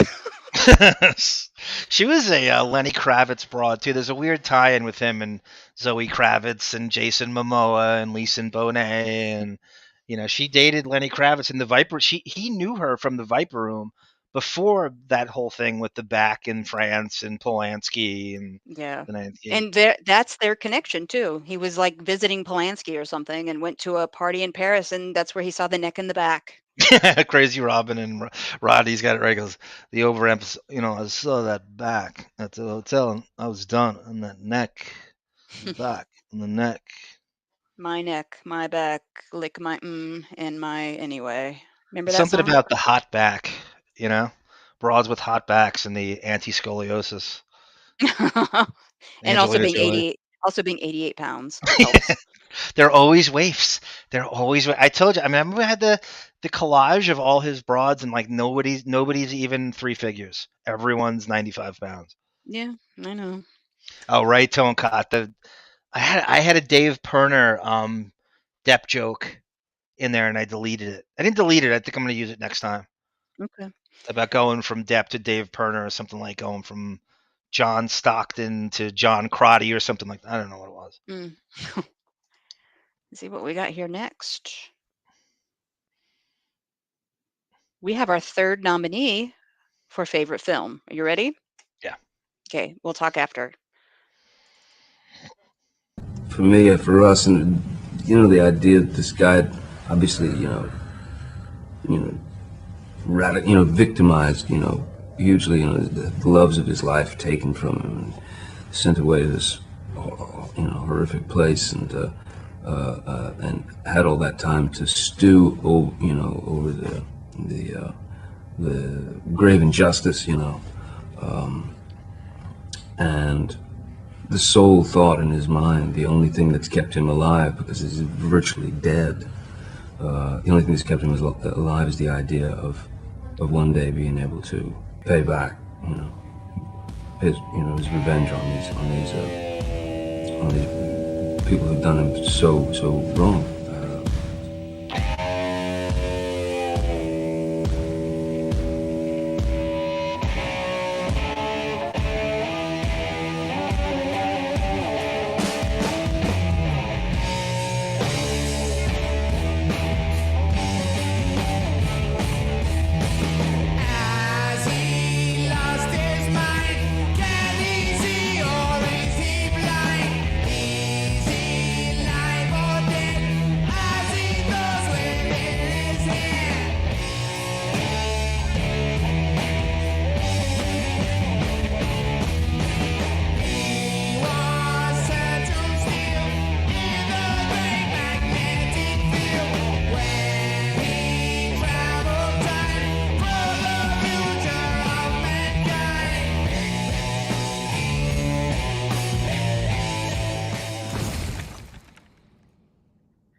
Nice job, Sarah. Nice job. The irony of that movie is Depp got offered Iron Man before Robert Downey Jr. did, and he passed on it because of that in Pirates 1, and there was a conflict, but he got offered that to Favreau. He's so brilliant in that movie. Lauren Marie, you're right.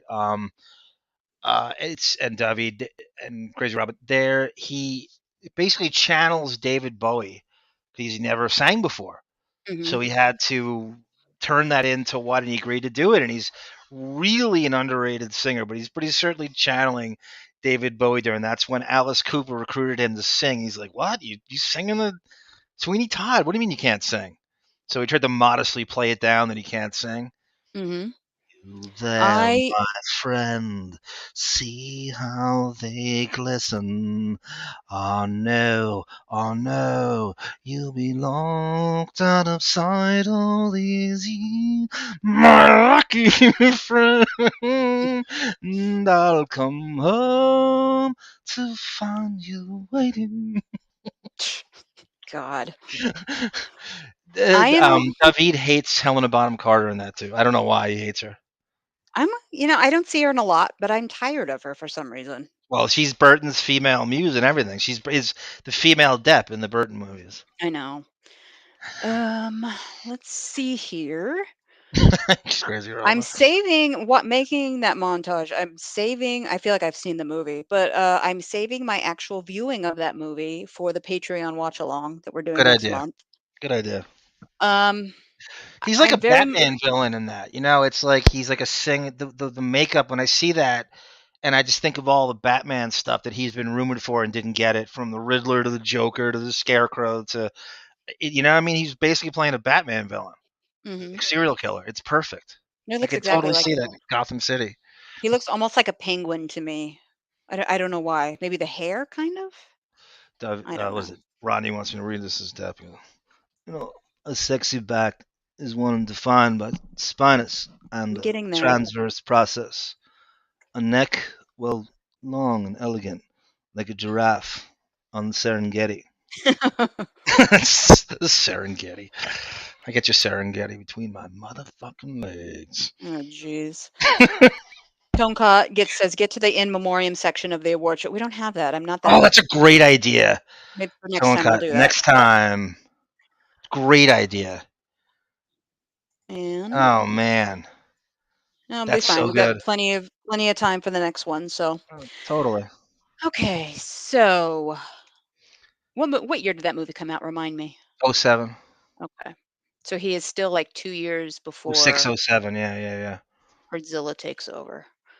No, about 3. Yeah, before they meet for the first time. Yeah. Yep. We have another award or a performance, whatever you choose. Laura Marie's got some very eclectic taste in Depp movies. Very original. She picks some stuff people don't usually go to. Secret Window, Ninth Gate, Sweeney Todd. Go to another award. Okay. Please. And I wish Melvin was with us for this award. Hopefully we miss you, watching. Melvin. And Scott Balow. And we will talk after this montage plays. Occasionally I'd see bruising, cut lips, split lips, weird marks. My apologies. This is Woman of the Year. I should have said that. Okay. Burns, or I don't know, on her arm, scratches on her arm, things like that. It was just weird, and it was periodic. It wasn't like a constant thing. But I had heard about something that had happened the night before, and an altercation that... Objection, Your Honor. I actually don't know for sure when I moved in. I would take me a minute to remember. It was sometime in 2000... I don't know, 14, sober, drunk? Have you been drinking? Oh, rare occasions where I was sober. So Johnny then hurls a Red Bull can and it hits Debbie in the back. She didn't even react. She didn't really seem to notice. Comes up behind me, strikes me in the back, kind of just somewhere over here. He strikes me in the back. I hear Amber shout, "Don't hit my fucking sister." She smacks him, lands one, and then he grabs, at that point, that's when Travis runs up the stairs. Sitting here today, you have not donated the $7 million, donated, not pledged, donated the $7 million divorce settlement to charity.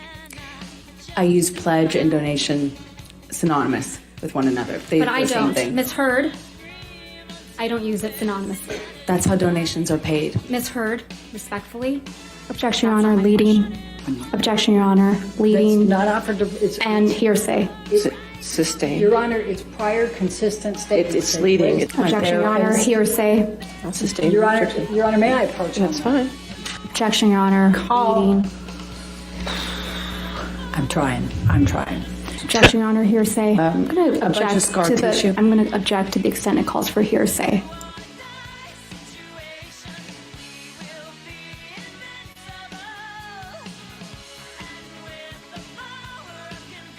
And he was screaming at me. Aquaman! Repeatedly. That it was over. You're all He was disgusting. Your jealousy's so tragic. Your jealousy's so tragic. He made this mistake. It was a big mistake. And everyone hated me.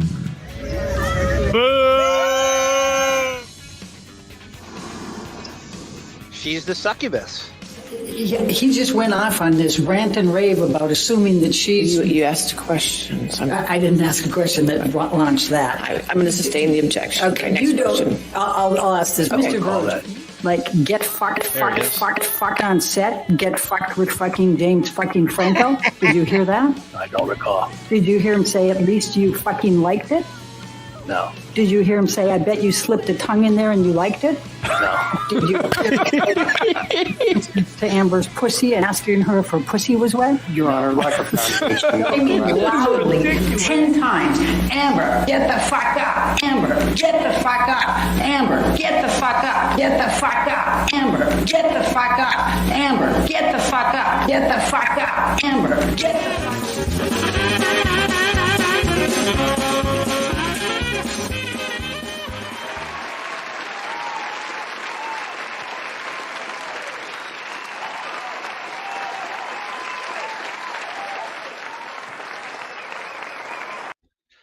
Okay. Who do you think wins? Could you have padded those stats anymore? Do you think This I'm is biased? like this is. I don't even. This is like Giannis's MVP 3 years ago. Well, I mean, it's what a job he did on that too. By the way, I, don't you feel a little sorry for Whitney? what? I can't hear you. I don't know if you. Oh, okay. How about Okay. now? All right, you're fine. Go ahead. Okay. I said, don't you feel a little sorry for Whitney Hurd during that? By the way, forget before I'm going to forget. The Pat Benatar Invincible is phenomenal. It's the tie-ins are endless. You have Depp's sister who looks exactly like Pat Benatar, Christy Dombrowski, and then Christy hated Wyatt, Keenan Wyatt, who's the sound technician who we just saw, who I used in that first joke. Mm-hmm. Well, I'll be Phenomenal. honest. I love that song. I wanted to put it in somewhere. They can't afford to be innocent, Sarah. None of those broads. You gotta stand up and face the enemy, Of course. who is Amber It's a do or Heard. die situation. Mm-hmm. I think they'll be So invincible, obviously, but I'm not sure. do I really have to say who won this? I mean, it's the beloved one. She's so sacrosanct and beloved. Come on. Do I have to say it? I will show you in just a moment, but this person won by an incredible margin and obtained 97% of the vote.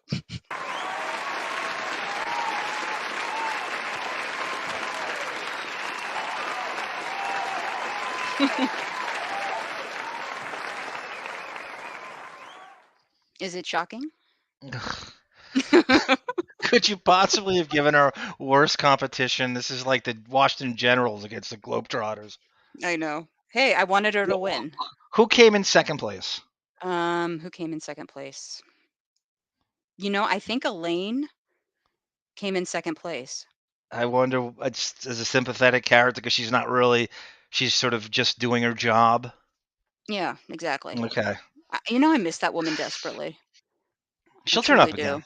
She'll turn up I know. again.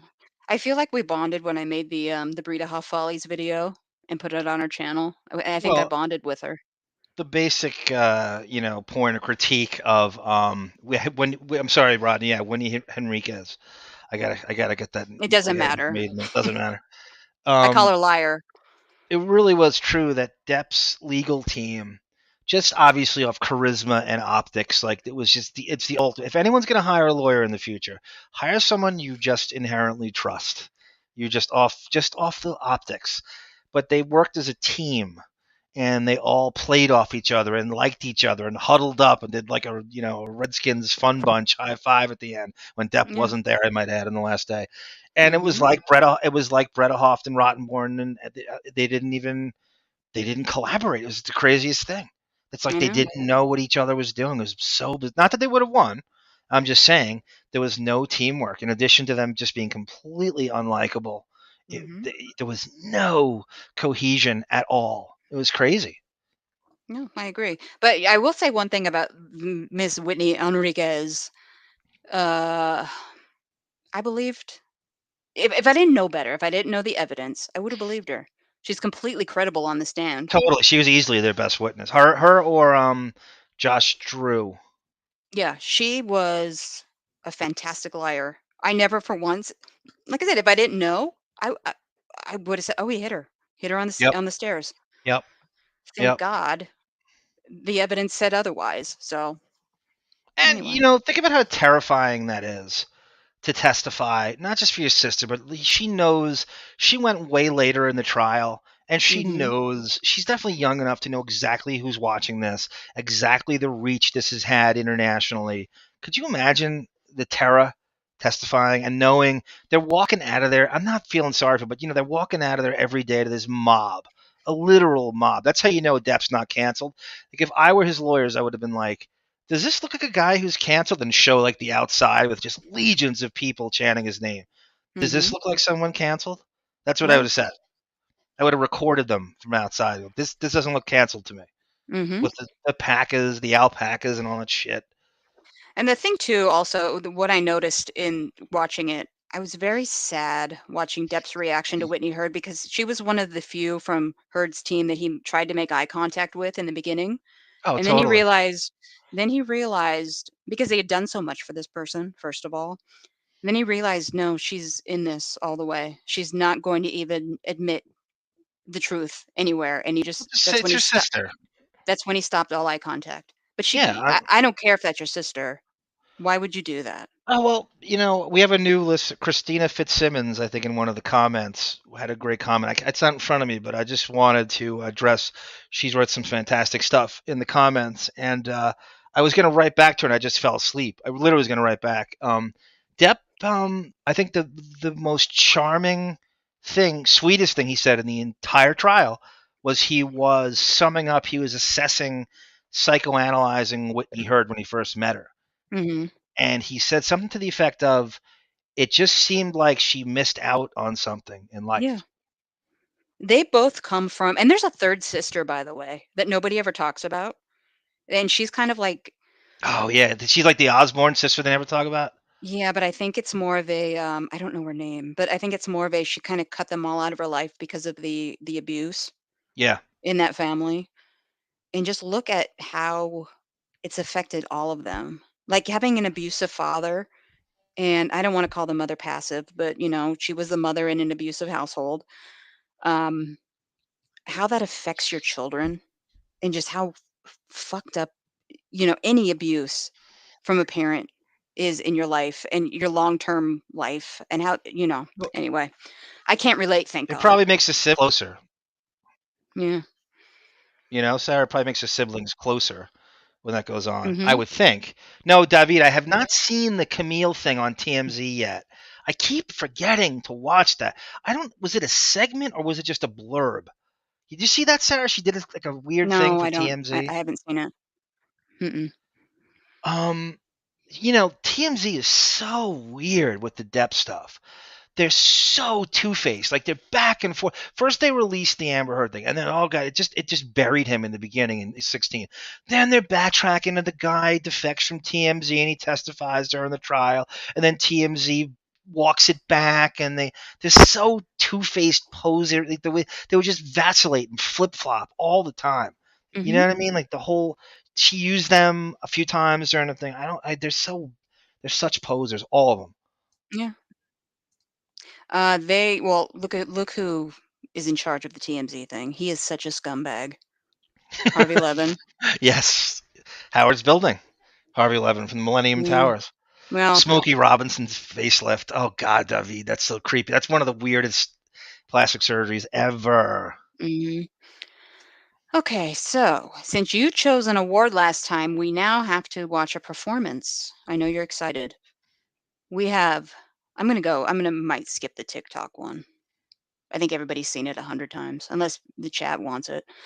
Okay, this is a strongly worded few curse words, but it's stuff taken from the trial. This is a performance off social media, so it's another song.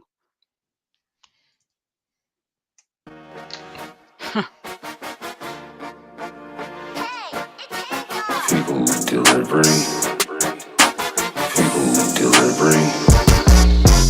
Is the slippery whore that I donated my jizz to staying there? Is the slippery whore that I donated my jizz to staying there? The only reason we go for the throat is love. My throat is yours. I have other uses for your throat, which do not include injury. There's a photograph of the bed, and on my side of the bed was human fecal matter. Tried to blame it on the dog. Fecal matter on the bed. Fecal matter on the bed. My initial response to that was, I laughed. It was so bizarre and so grotesque that I could only laugh. Delivery. Is the slippery whore that I donated my jizz to staying there? Is the slippery whore that I donated my jizz to staying there?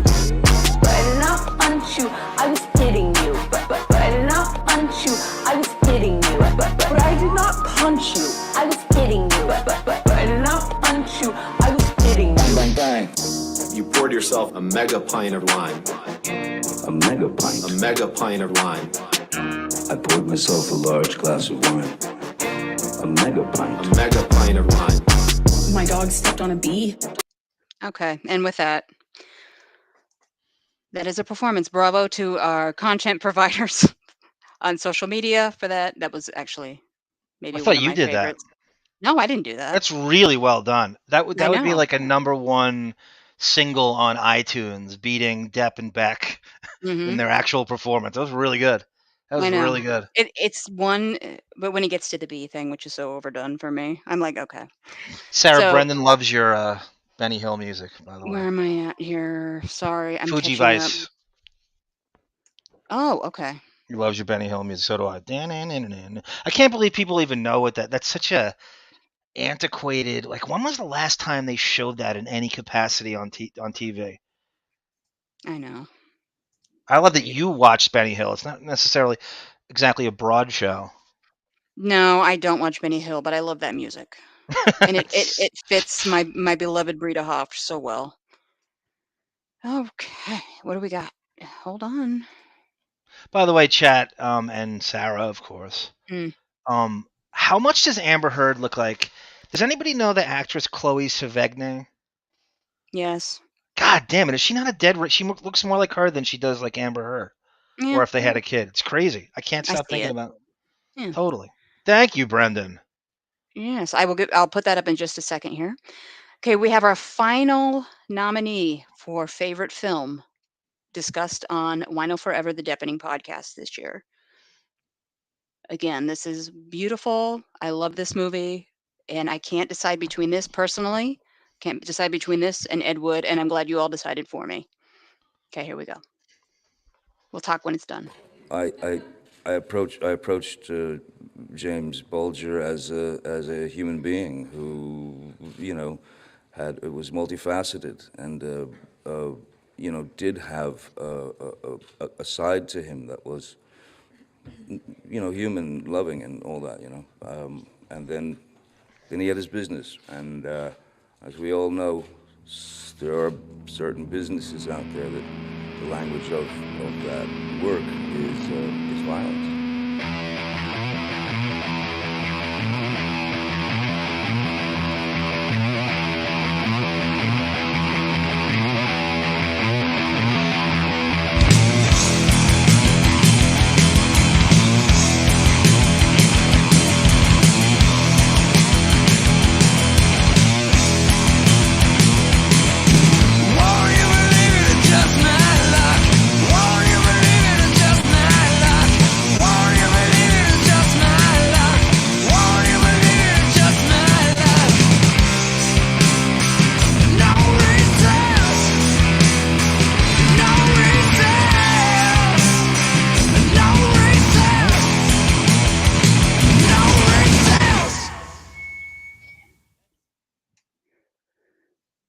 I love that movie. Good song choice for a very phenomenally underrated movie.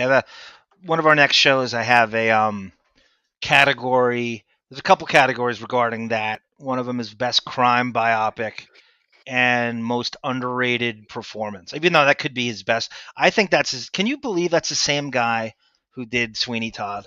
No. We just watched, or Benny and June. Can you believe that's the same guy? That's No. crazy. That is It is. inhuman. Again, I go back and forth, Ed Wood or Black Mass. I can't decide. As performance or movie? Performance. I'm basing it on performance. Yeah, well, he's so strong in that movie that he made everything else irrelevant. You didn't care about anything else. I mean, to the point where the performance was just all you could think about, and how ridiculous he looked like. Who's the dude from that '70s show, the father, Red? God, Kurtwood Smith. Doesn't he look exactly like him? Yeah. He was on. He could have just I'm been echoing vulgar it. without even trying. Mm-hmm. The weird thing about that movie is he couldn't get any footage of Bulger. They wouldn't give him anything to draw off. So he did like a Boston impression that he thought he was. But I heard audio of Bulger. He actually sounds like Bill Burr. He's like, "You motherfucker! I only think Depp got his Bulger in his fucking eyes." He's sort of that high pitched thing. There was a old audio of him, and he sounds exactly like Bill Burr. Yeah. Can the chat let me know if I'm echoing? I hear an echo on me. I don't. Okay. By the way, the cast in that movie, Mhm. it's amazing. He gets these ensemble casts, and sometimes it is Benedict Cumberbatch. I like Kevin Bacon a lot. I always wanted Depp to act with Bacon. They don't have one scene together in that movie, and he's in it, and it's It's such a good cast from end to end. Agreed. The first time I watched that movie, I'm thinking the whole time, going into it, I'm thinking, okay, Johnny Depp.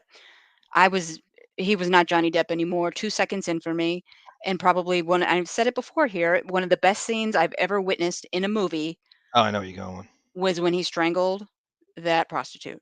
Oh, I thought you were gonna say when he goes up to the bedroom and scares the shit out of whatchamacallit's wife. That's very good too, but I have never been more freaked out by the prostitute scene. It was not Johnny Depp anymore. It was Totally. amazing acting. Totally. The chokeout scene, and Yeah. he goes up to the bedroom, and you're kind of going like in your own life. Have you ever bailed on a party and gotten sick and just gone to your room and just went and so imagine someone walked into your room and chided you like that. How creepy that would be. Of course. And the husband knows that it's happening. Yeah, that's a Chloe Sevigny, the infamous broad for yes, Rodney Vincent Gallo, Depp's co-star in Arizona Dream, Brown Bunny, yes. So the cast in Black Mass, I'm just kind of looking. Dakota Johnson, Don Johnson's daughter, obviously Depp. Edgerton, Joel Edgerton, I didn't say his name, great actor. Jesse Plemons, who is a Meth Damon from Breaking Bad, Cumberbatch, June Temple, David Harbour. It's such a good cast. Bacon. Yeah. It's just endless. And you're right, Gunga, I don't know what I'm talking about. That was not a prose, Sarah. That was Steve Fleming's stepdaughter.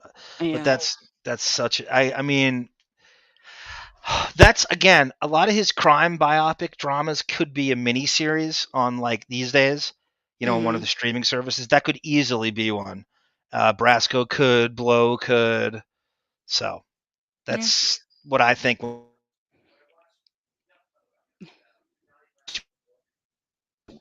You there? By the way, the Joe Pistone voiceover for it. Yeah, you hear me? For me, you're cutting out. I don't know. Am I cutting out? It might be my system here. I No, don't know. you dropped on me too. It could have been me. Okay, I was start going to say again. I have the full Donnie Brasco book, Joe Pistone narrated audio, and so when you listen to it, you can see that this should be a mini series. So the character Tony Mira. Did you ever read the book? No, I have not read the book. I have it. I haven't read it though.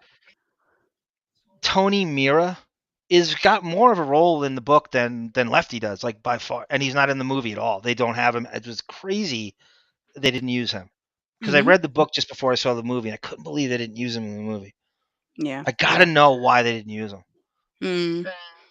I think we are teetering with on the edge of, our sound quality tonight for Do some you reason. want me to try a different USB port? No, we're wrapping it up anyway. So we have just left. Let me just try a different port. Okay.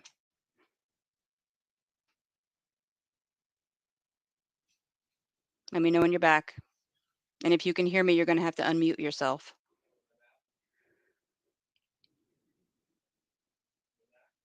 You're muted. You know what it does, Sarah? It automatically mutes you when you come in and come back. I know. Yeah, I don't understand why they. You have to fix all the settings. You have to do its job for it. Thank you, chat. Yeah, I don't know. I can't tell what I'm cutting out. It comes. The internet. It's just still not perfected. I know. I don't want to make excuses, but it's still not perfected. You can't count on. That's It never will why. be. When you go to, I know you have YouTube TV. Mm-hmm. You're walking the line of if you lose your internet, you got nothing. I know. We're too dependent on it now. It's not perfected. So we have 2 more awards here. So since we are having some issues with quality, let's get through these, and then we'll wrap up. Okay. I don't want us to completely lose the stream. So our next award is Man of the Year. And you win, Arm. Just kidding. Here we go.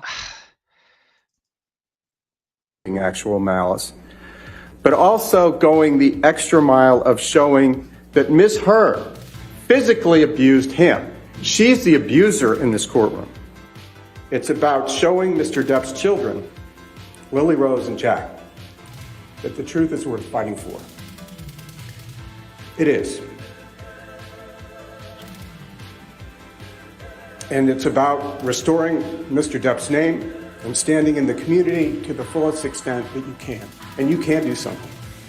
And only you, ladies and gentlemen, can do that for him. That's in photographs. Yes. Demolished.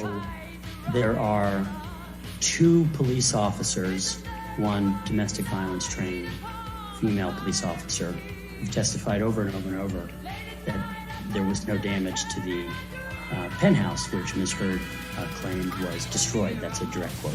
I can think of 9 other witnesses, the majority of whom are either neutral or actually Ms. Heard's own witnesses, who have testified in various forms, various times, that there were no injuries to her face Again, whatsoever. do you know whether she was wearing any amica cream?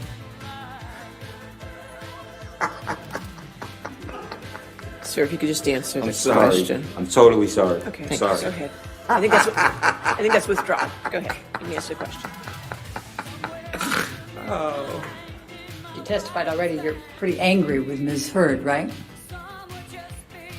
When? I wrote it down that you were... about the phony pictures that were taken and put in tabloids, and about the fake narrative, and about and the way she's trying to got a fraudulent DV claim to extort and blackmail a man.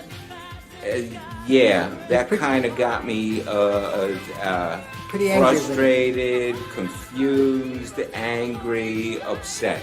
Yes. What I am is tired, and I want this all to end. Her to go heal, him to go heal, you know, so many people have been affected by this malicious lie that she started and she created, and it's gone out the door and around the world. And so I can't even for Johnny anymore. His family has been completely wrecked by all of this stuff, and it's not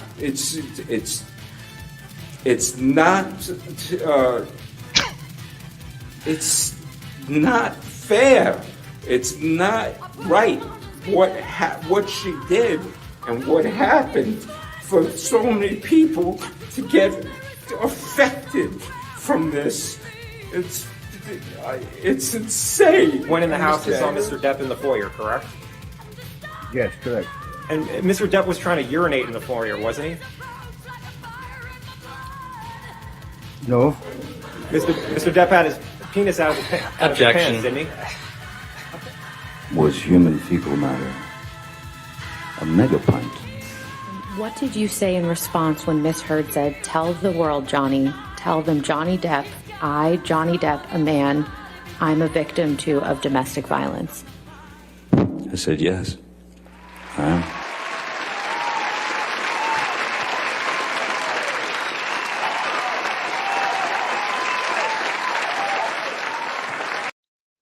Okay. Can we please disqualify Depp from this? No. Do we have to? Can we just go to second place? No. Okay. I had to put everything of Isaac in there, so Isaac ran a little long there. But who do you think's going to win? Adam Waldman, the umbrella guy, Navasi, is going to win. Yeah, let's. No, he's going to come in last. If Depp wasn't in it, I would say Chu would win by a nose by a sharper image catalog, Joan O'Reilly over Isaac. If Depp wasn't in it. If I were voting, I would say Isaac Baruch, because in my opinion, he stands out for me because he brought the first, even though Christy Dombrowski testified first, Isaac is the first one to really bring it home.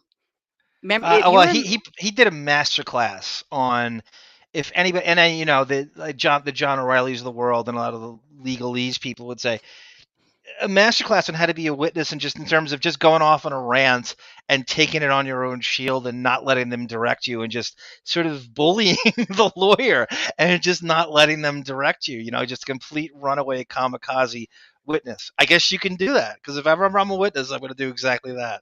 Yeah. Well, and that was my first day that I took off just to watch the trial and do the live stream with you. Was the first day that Isaac testified. Chat, we were cheering by the time he finished. We were cheering this man. We loved him. We wanted to raise his fat little body on our shoulders and carry him down the street in a victory parade. Because of the Nuno Betancourt guitar solos he was going on and rants. Yeah. That you just didn't think. Again, I'll say, I had no idea witnesses could do that. Mm-hmm. You know, you could just go nuts on the stand and give editorials, and you know, and he was so believable. And again, he's such a Eugene, right? He looks like Billy Joel looks now. Yeah. Just. And I shouldn't call him fat. He's portly. No, but he's Zoftig. He's fine. He's a cutie. So let's see who the winner is. David goes, Daniel Depp is going to win. Yeah, David, that's a category. Oh my God, it's such a great reference. He is going to be in our next award show as Author of the Year. He's a co-screenwriter with Depp. Yeah.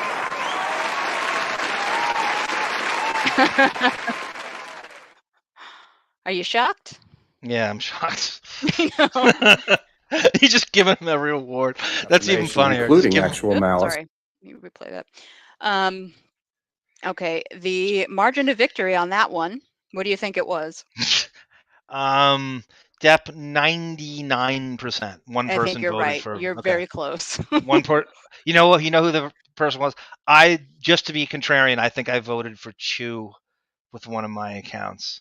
I voted for Adam Waldman. I think I voted for Chu just to be contrarian, just to not have it 100%. Yeah, I think I was one of 3 people that voted for Waldman. How much did Ben? How effeminate did Ben Chew sound in the opening? I don't know. Did you choose that on purpose? Because he's not the abuser. She's the abuser. I don't know where he got that list from. I wouldn't call him effeminate. I would call him a soldier. He's in the Depp Lyle, army. the effeminate heterosexual. He was the commander of the Depp army. Of course. Adam Waldman was the general of the Depp army. My Because Adam big Waldman started all of it. regret from the trial is we didn't get to see more of Chew, as you saw John O'Reilly constantly making Ben Chew's sharper image catalog jokes and restaurant steakhouse jokes, because he had all that ample time where he was just kind of the player coach, as it were. We just saw the one time he went nuts just before lunch.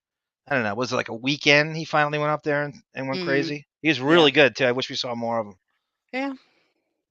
So we have our final award. We have no more performances, thank God. We have our final award. By the way, before you go on to that, you know what makes Chew even more likable and charming? He has that weird Tourette syndrome twitch. Mm-hmm. So you're sympathetic towards him for that, He just has like a hard blink. Yeah. Well, it's a little bit of a Tourette syndrome, I think. He was very twitchy. I saw him in an interview, I think it was on Law and Crime, and it was really pronounced on that. Mm-hmm. That's okay. He's quite endearing, and Totally. you know, the day after the verdict, I realized I had withdrawals because I was like, I'm not going to see Ben Chew today. I was very sad. He'll turn up in your life. What I I hope love not, too. but- He's a Washington lawyer, so he's not from L.A. You know, they just kind of I know. met. You know, Mhm. it's interesting because it was this sort of like bi-coastal meeting of the minds, and he's a DC guy. When I looked up his credentials, he was a sports lawyer. He was representing, like, you know, sports franchises against stadiums and weird. You got to look it up. It's fascinating. Mm-hmm.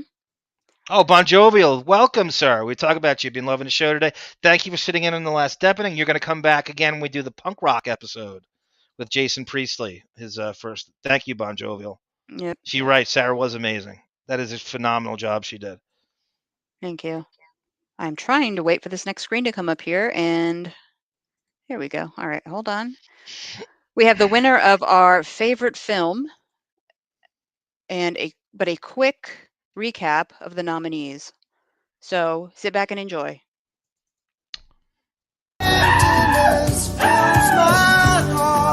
Good choice.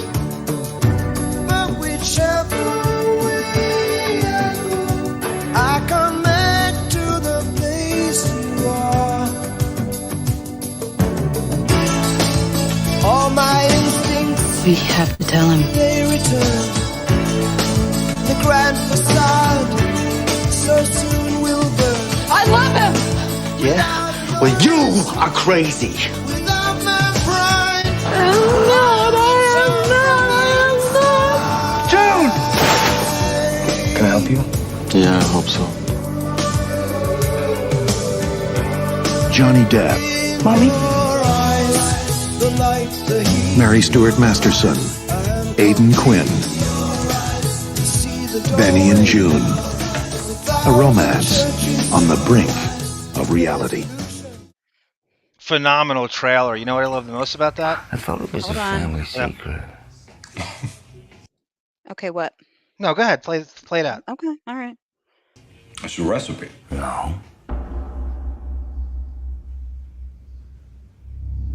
No. You said to me, this is a family secret. And you gave it up to me, boom. Just like that. You spilled the secret family recipe today. Maybe you spill a little something about me tomorrow. Hmm?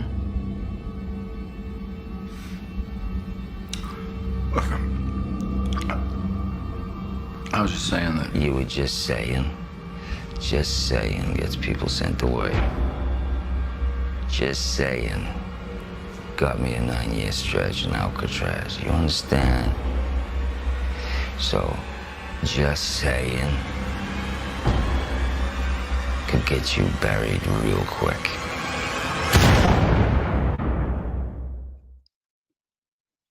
Hollywood legend Ed Wood. And action. He made movies like no one else. Want to keep moving. You've got to get through that door. Ah, that was perfect. Perfect. Do you know anything about film production? Well, I like to think so. He had an eye for talent. I met Bela Lugosi. Well, I thought he was dead. This is the most uncomfortable coffin I've ever been in. No, he's very much alive. You flying saucer? He had a passion for storytelling. Get me transvestites. I need transvestites. You're flashy. We all do. You want that. Okay. But they want professionalism. So Nick's on the Nelly without losing naivete. What kind of a movie is this? That's Science like fiction. A heartbreaking romance. Brave robbers from outer space. Brave robbers from what? And he had a secret he couldn't hide. I like to dress in women's clothing. Panties, sweaters, pumps. It's just something I do. You don't like sex with girls? No, I love sex with girls. Wearing their clothes makes me feel closer to them. How can you act so casual when you're dressed like that? All right, everybody, let's finish this picture. This is the tale of an ordinary man who had everything Barker, his name was. What? Benjamin Barker. until a man of power stole his freedom, destroyed his family, and banished him. May the Lord have mercy on your soul. For life. And in his sorrow, a new man was born. 15 years dreaming I might come home to a wife and child. Benjamin Barker. Not Barker. Sweeney Todd now. And he will have his revenge. Where's my wife? She's gone. And he's got your daughter. Judge Deppin. You got to leave this all behind you now. No. These are desperate times. Desperate measures are called for. All right. You, sir? Oh, it's so good. Come on. Sweeney's waiting. I want you, bleeders. You, sir. Two, sir. Welcome to the grave. I will have vengeance.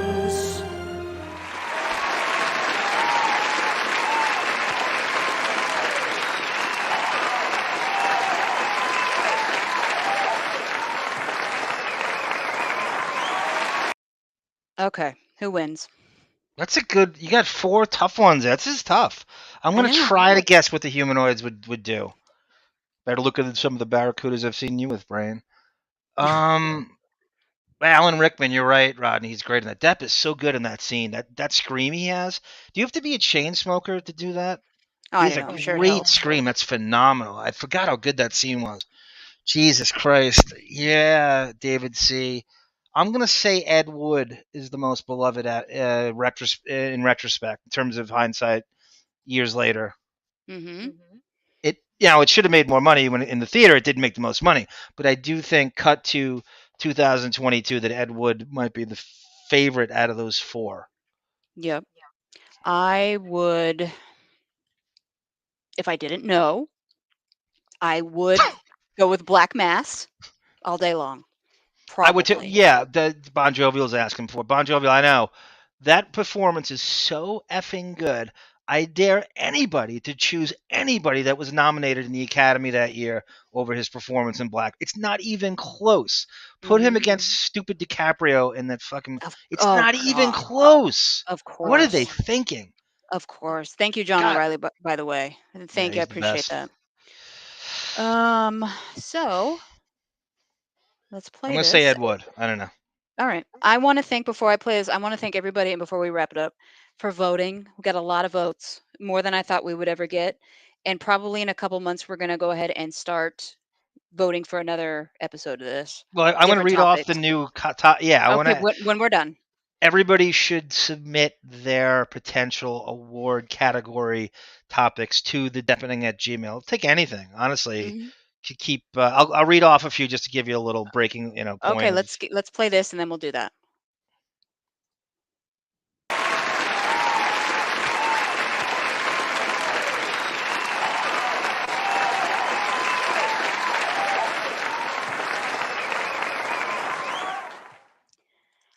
I agree. I'm happy with the winner.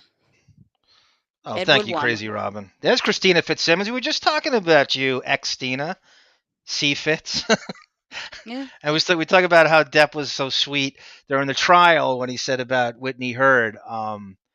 it just looks like she's missed something in life, and that really broke me up. Yeah, and I think Public Enemies is going to be the next Deppy Award nominee. One of the Underrated. next Deppy Award nominees for movie. Totally underrated, and what another phenomenal ensemble cast in that movie.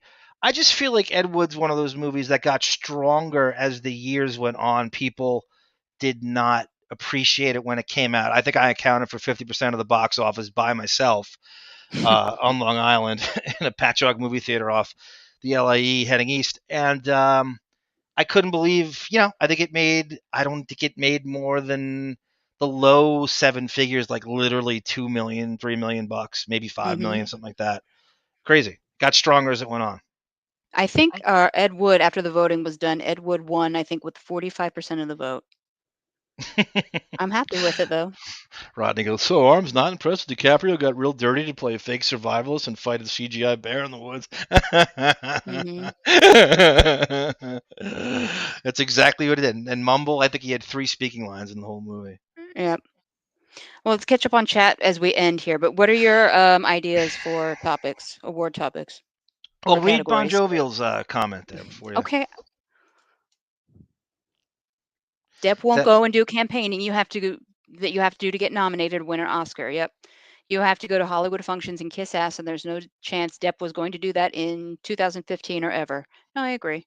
Phenomenal post. I agree. I never thought of that. I forgot he really won't play that game in that way. I mean, he has sold out a lot. I mean, whether it's from money points and a lot of senile choices, but yeah, he won't juggle like that. He won't play that game, the salesman huckster game. He won't do it.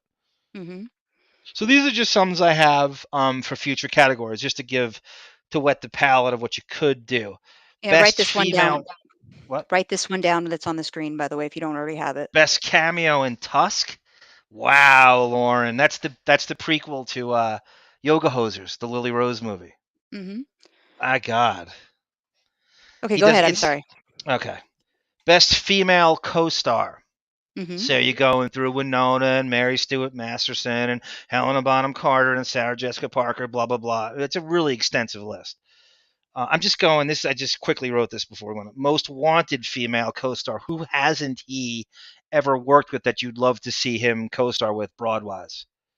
And there's just an endless list. I want to see him a black lead, like a Kerry Washington kind of deal. Okay. Best male co-star. Bill Murray. They could be, just anybody that you felt that he bounced off with. Christian Bale, anybody. Anthony Michael Hall in Scissorhands, just Aidan Quinn, whatever. It's not a perfect list right now. I'm just stream of conscious. Most wanted male co-star. Who hasn't Depp worked with you'd love to see him work with? Samuel Jackson, Chris Evans, Downey, I'm naming all Marvel people, Alec Baldwin, that kind of thing. Who hasn't he worked with you'd love to see him work with? Good. Favorite mentor. These are the people that he's modeled his life after. Hero, Brando, Thompson, Keith Richards, people like this. Favorite director. Obviously, you have your Burtons and your Gore Verbinskis and people like this, and Lasse Hallström, that kind of thing. Most wanted director. Who like Tarantino. Who hasn't he worked for and with that you'd love to see? Your favorite director he has not ever worked with and for. Best comic book movie role Depp hasn't done. So the rumored roles that he's been, Joker, Riddler, Iron Man, Ghost Rider, Bruce Banner. And there's a zillion of them. That was the thing we were talking with Judy Tenuta about doing. There's an endless list. There's so many comic book roles. TV show you'd love to see Depp star in. You could choose any of the main ones. We'll come up with like a mash of something beloved. Could be a comedy, could be a drama like Breaking Bad, could be something current. Favorite 21 Jump Street co-star. So we have a list of DeLuise, Robinson, Stephen Williams, and Aoki, Dustin Nguyen, and Grieco, and Peter DeLuise. Favorite 21 Jump Street guest star. So Brad Pitt and Bridget Fonda and Shannon Doherty and Jason Priestley, et cetera, et cetera. All Favorite right. ex-friend? Sal Jenko, Bruce Witkin, blah, blah, blah. People who he's on the outs with. Favorite confidant? You have planned like the next 10 Deppy awards. I did this in two minutes. Oh. Favorite sibling? You're gonna like put me in a grave making these montages. God. Best. Okay, David says best cameo. Well, Chocolate's a little more than a Hold cameo. on, we'll get to the chat. That's a good. That's a great category though. And just kind of most underrated performance. The performance, like, Once Upon a Time in Mexico, the thing he did, nobody talks about it, and it's great, but nobody talks about it. Most underrated movie. Variety show you'd most like to see Depp appear on. Like, I want to see him host Saturday Night Live in the worst way, because I think he would kill it. I think he would just take the show over. As bad as you think that show is, his talent would take the show over. And that's what it takes for that show to be good, as a guest star like him who could just do anything. I'm sorry. Best crime drama. We went over that with Brasco and Black Mass and Blow, and there's like 4 great crime genre. Public Enemies. Second career you'd love to see Depp in. Writer, director, that kind of thing. What would you love to see him take on besides acting? Best Depp celebrity impression. Oh. No, honestly. This took you 2 minutes to think of the all obvious these. one. Well, the obvious ones are, Keith Richards and Christopher Walken and Pacino. Fuck them. Everybody does that. Don Rickles is what I would choose. That kind of thing that he does, where he's very unique impersonation like that. I might put those other guys on there, but I'm picking Rickles. I'll tell you right now, I'm doing that. Favorite. You like this one? Favorite Depp illegal substances he has taken over the years, from MDMA to cocaine to marijuana. How am I going to present an award to cocaine? You will just have a way. We'll just show like, ooh, that smell. Let's just show cocaine montages. You can show them in Blow. Favorite legal substance. Favorite legal substance, like red wine or tequila or that kind of thing. The beer. What's his favorite beer? Corona, which he just drank on the Brave. Favorite Depp security team member. Occupation that you'd like to see Depp play in a movie. John O'Reilly was that I want to see Depp play a lawyer in the worst way. So that kind of thing. You're like so I'll just stop it there. You're dissecting a frog here, looking for every single. You have so many options. I'm going to age 25 years making this next. But doesn't that gives us like 4 award shows in the future to do? Okay. Right, Pizza Guy, right, Navasi? Right. That'd be great with that. Pizza Guy. Yeah, I mean, I always complain, Sarah, that Depp never plays like a regular guy in regular times, in contemporary times, just like a regular pizza dude. Totally, Navasi. I'd watch him show up as a pizza guy in an adult movie. He's the pizza guy that shows up and gets involved. I'd watch that. You're not in? No, I'm all for it. Absolutely. David's got the category best cameo appearance. Yeah, of course I would. Go ahead. No. John O'Reilly says won't play the Huckster game, but no problem with the Jeff Beck tour. I know. When Chew does the speech about Lily Rose and Jack, it's completely compromised by the Irish exit on the last day. It really is. You're not canceled. If you have legions and legions of fans harassing her and waiting for you to leave, and you have a pre-booked European tour, you're not canceled. That's the opposite of canceled. All right, so we're going to wrap up with chat here. I want to thank everybody, by the way, for the generosity, of course, again, with Super Chats and being here. And I do wish all of you a very happy New Year. We're going to wrap up. One last thing, Sarah. Thank you, Laura Marie. I'm going to write that down. Movies that would have been better with Depp in them. That's great. I love that. Yep, we're going through chat right now. Hooper doesn't want him to do a comic book movie. I disagree. Arm, you need to sing us out. Just vamp for a minute. I think he wants. What's the song by God? No, he wants this song. He has here. That's what he wants you to. Well, I gotta know it for. I mean, sometimes you just don't. Oh, okay. All right. Yes. Bond says you should be saying all this in the Feeney voice. Let's see here. Help me out, guys, in the chat with that song that goes.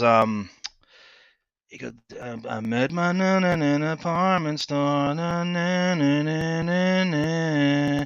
We drank a toast to innocence. We drank a most.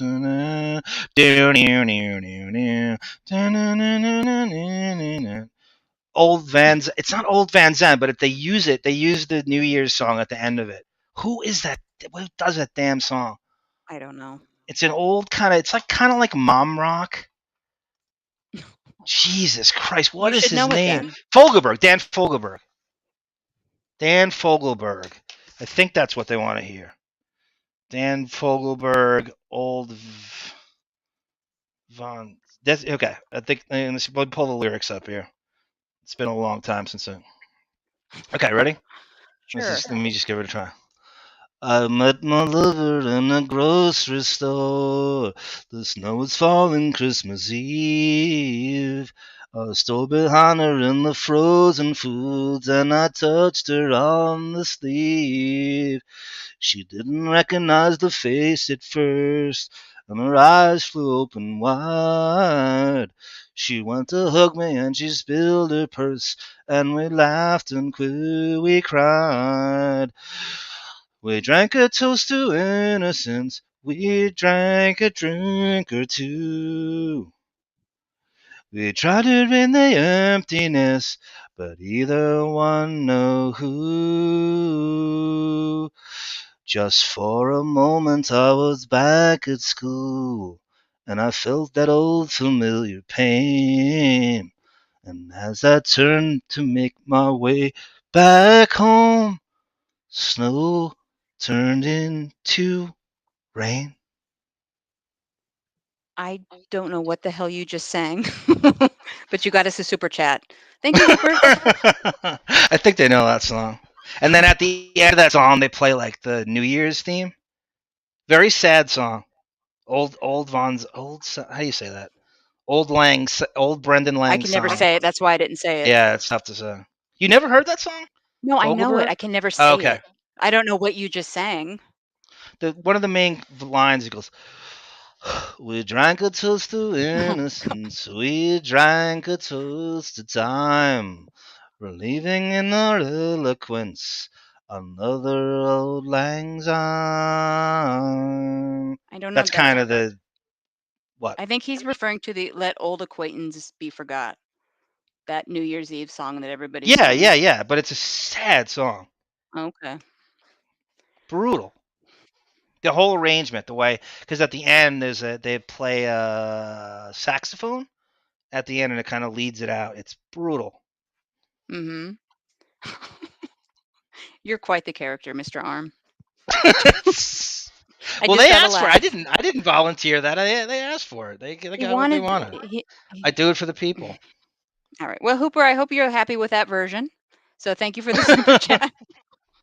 And I did like a Depp version. I did like a restrained Depp version. Yeah, I know. Are you gonna wish us goodbye as Feeney and a happy New Year? You have that queued up? Are you gonna say it before I play it? As he would, as wish I want to say happy New Year. Happy New Year to the chat. Happy New Year, Deppening and Gunk family. I will see you in 2023. Okay. Goodbye, everybody. We love you. Thank you for joining us tonight. And Happy New Year. Whatever you want, may you get it in the new year. And anyway, that's all we got. So thank you for being here. Bye-bye, everybody. You, sir. How about a shave? Sit down. Stay where you are. For the first time, I choose to walk out on you.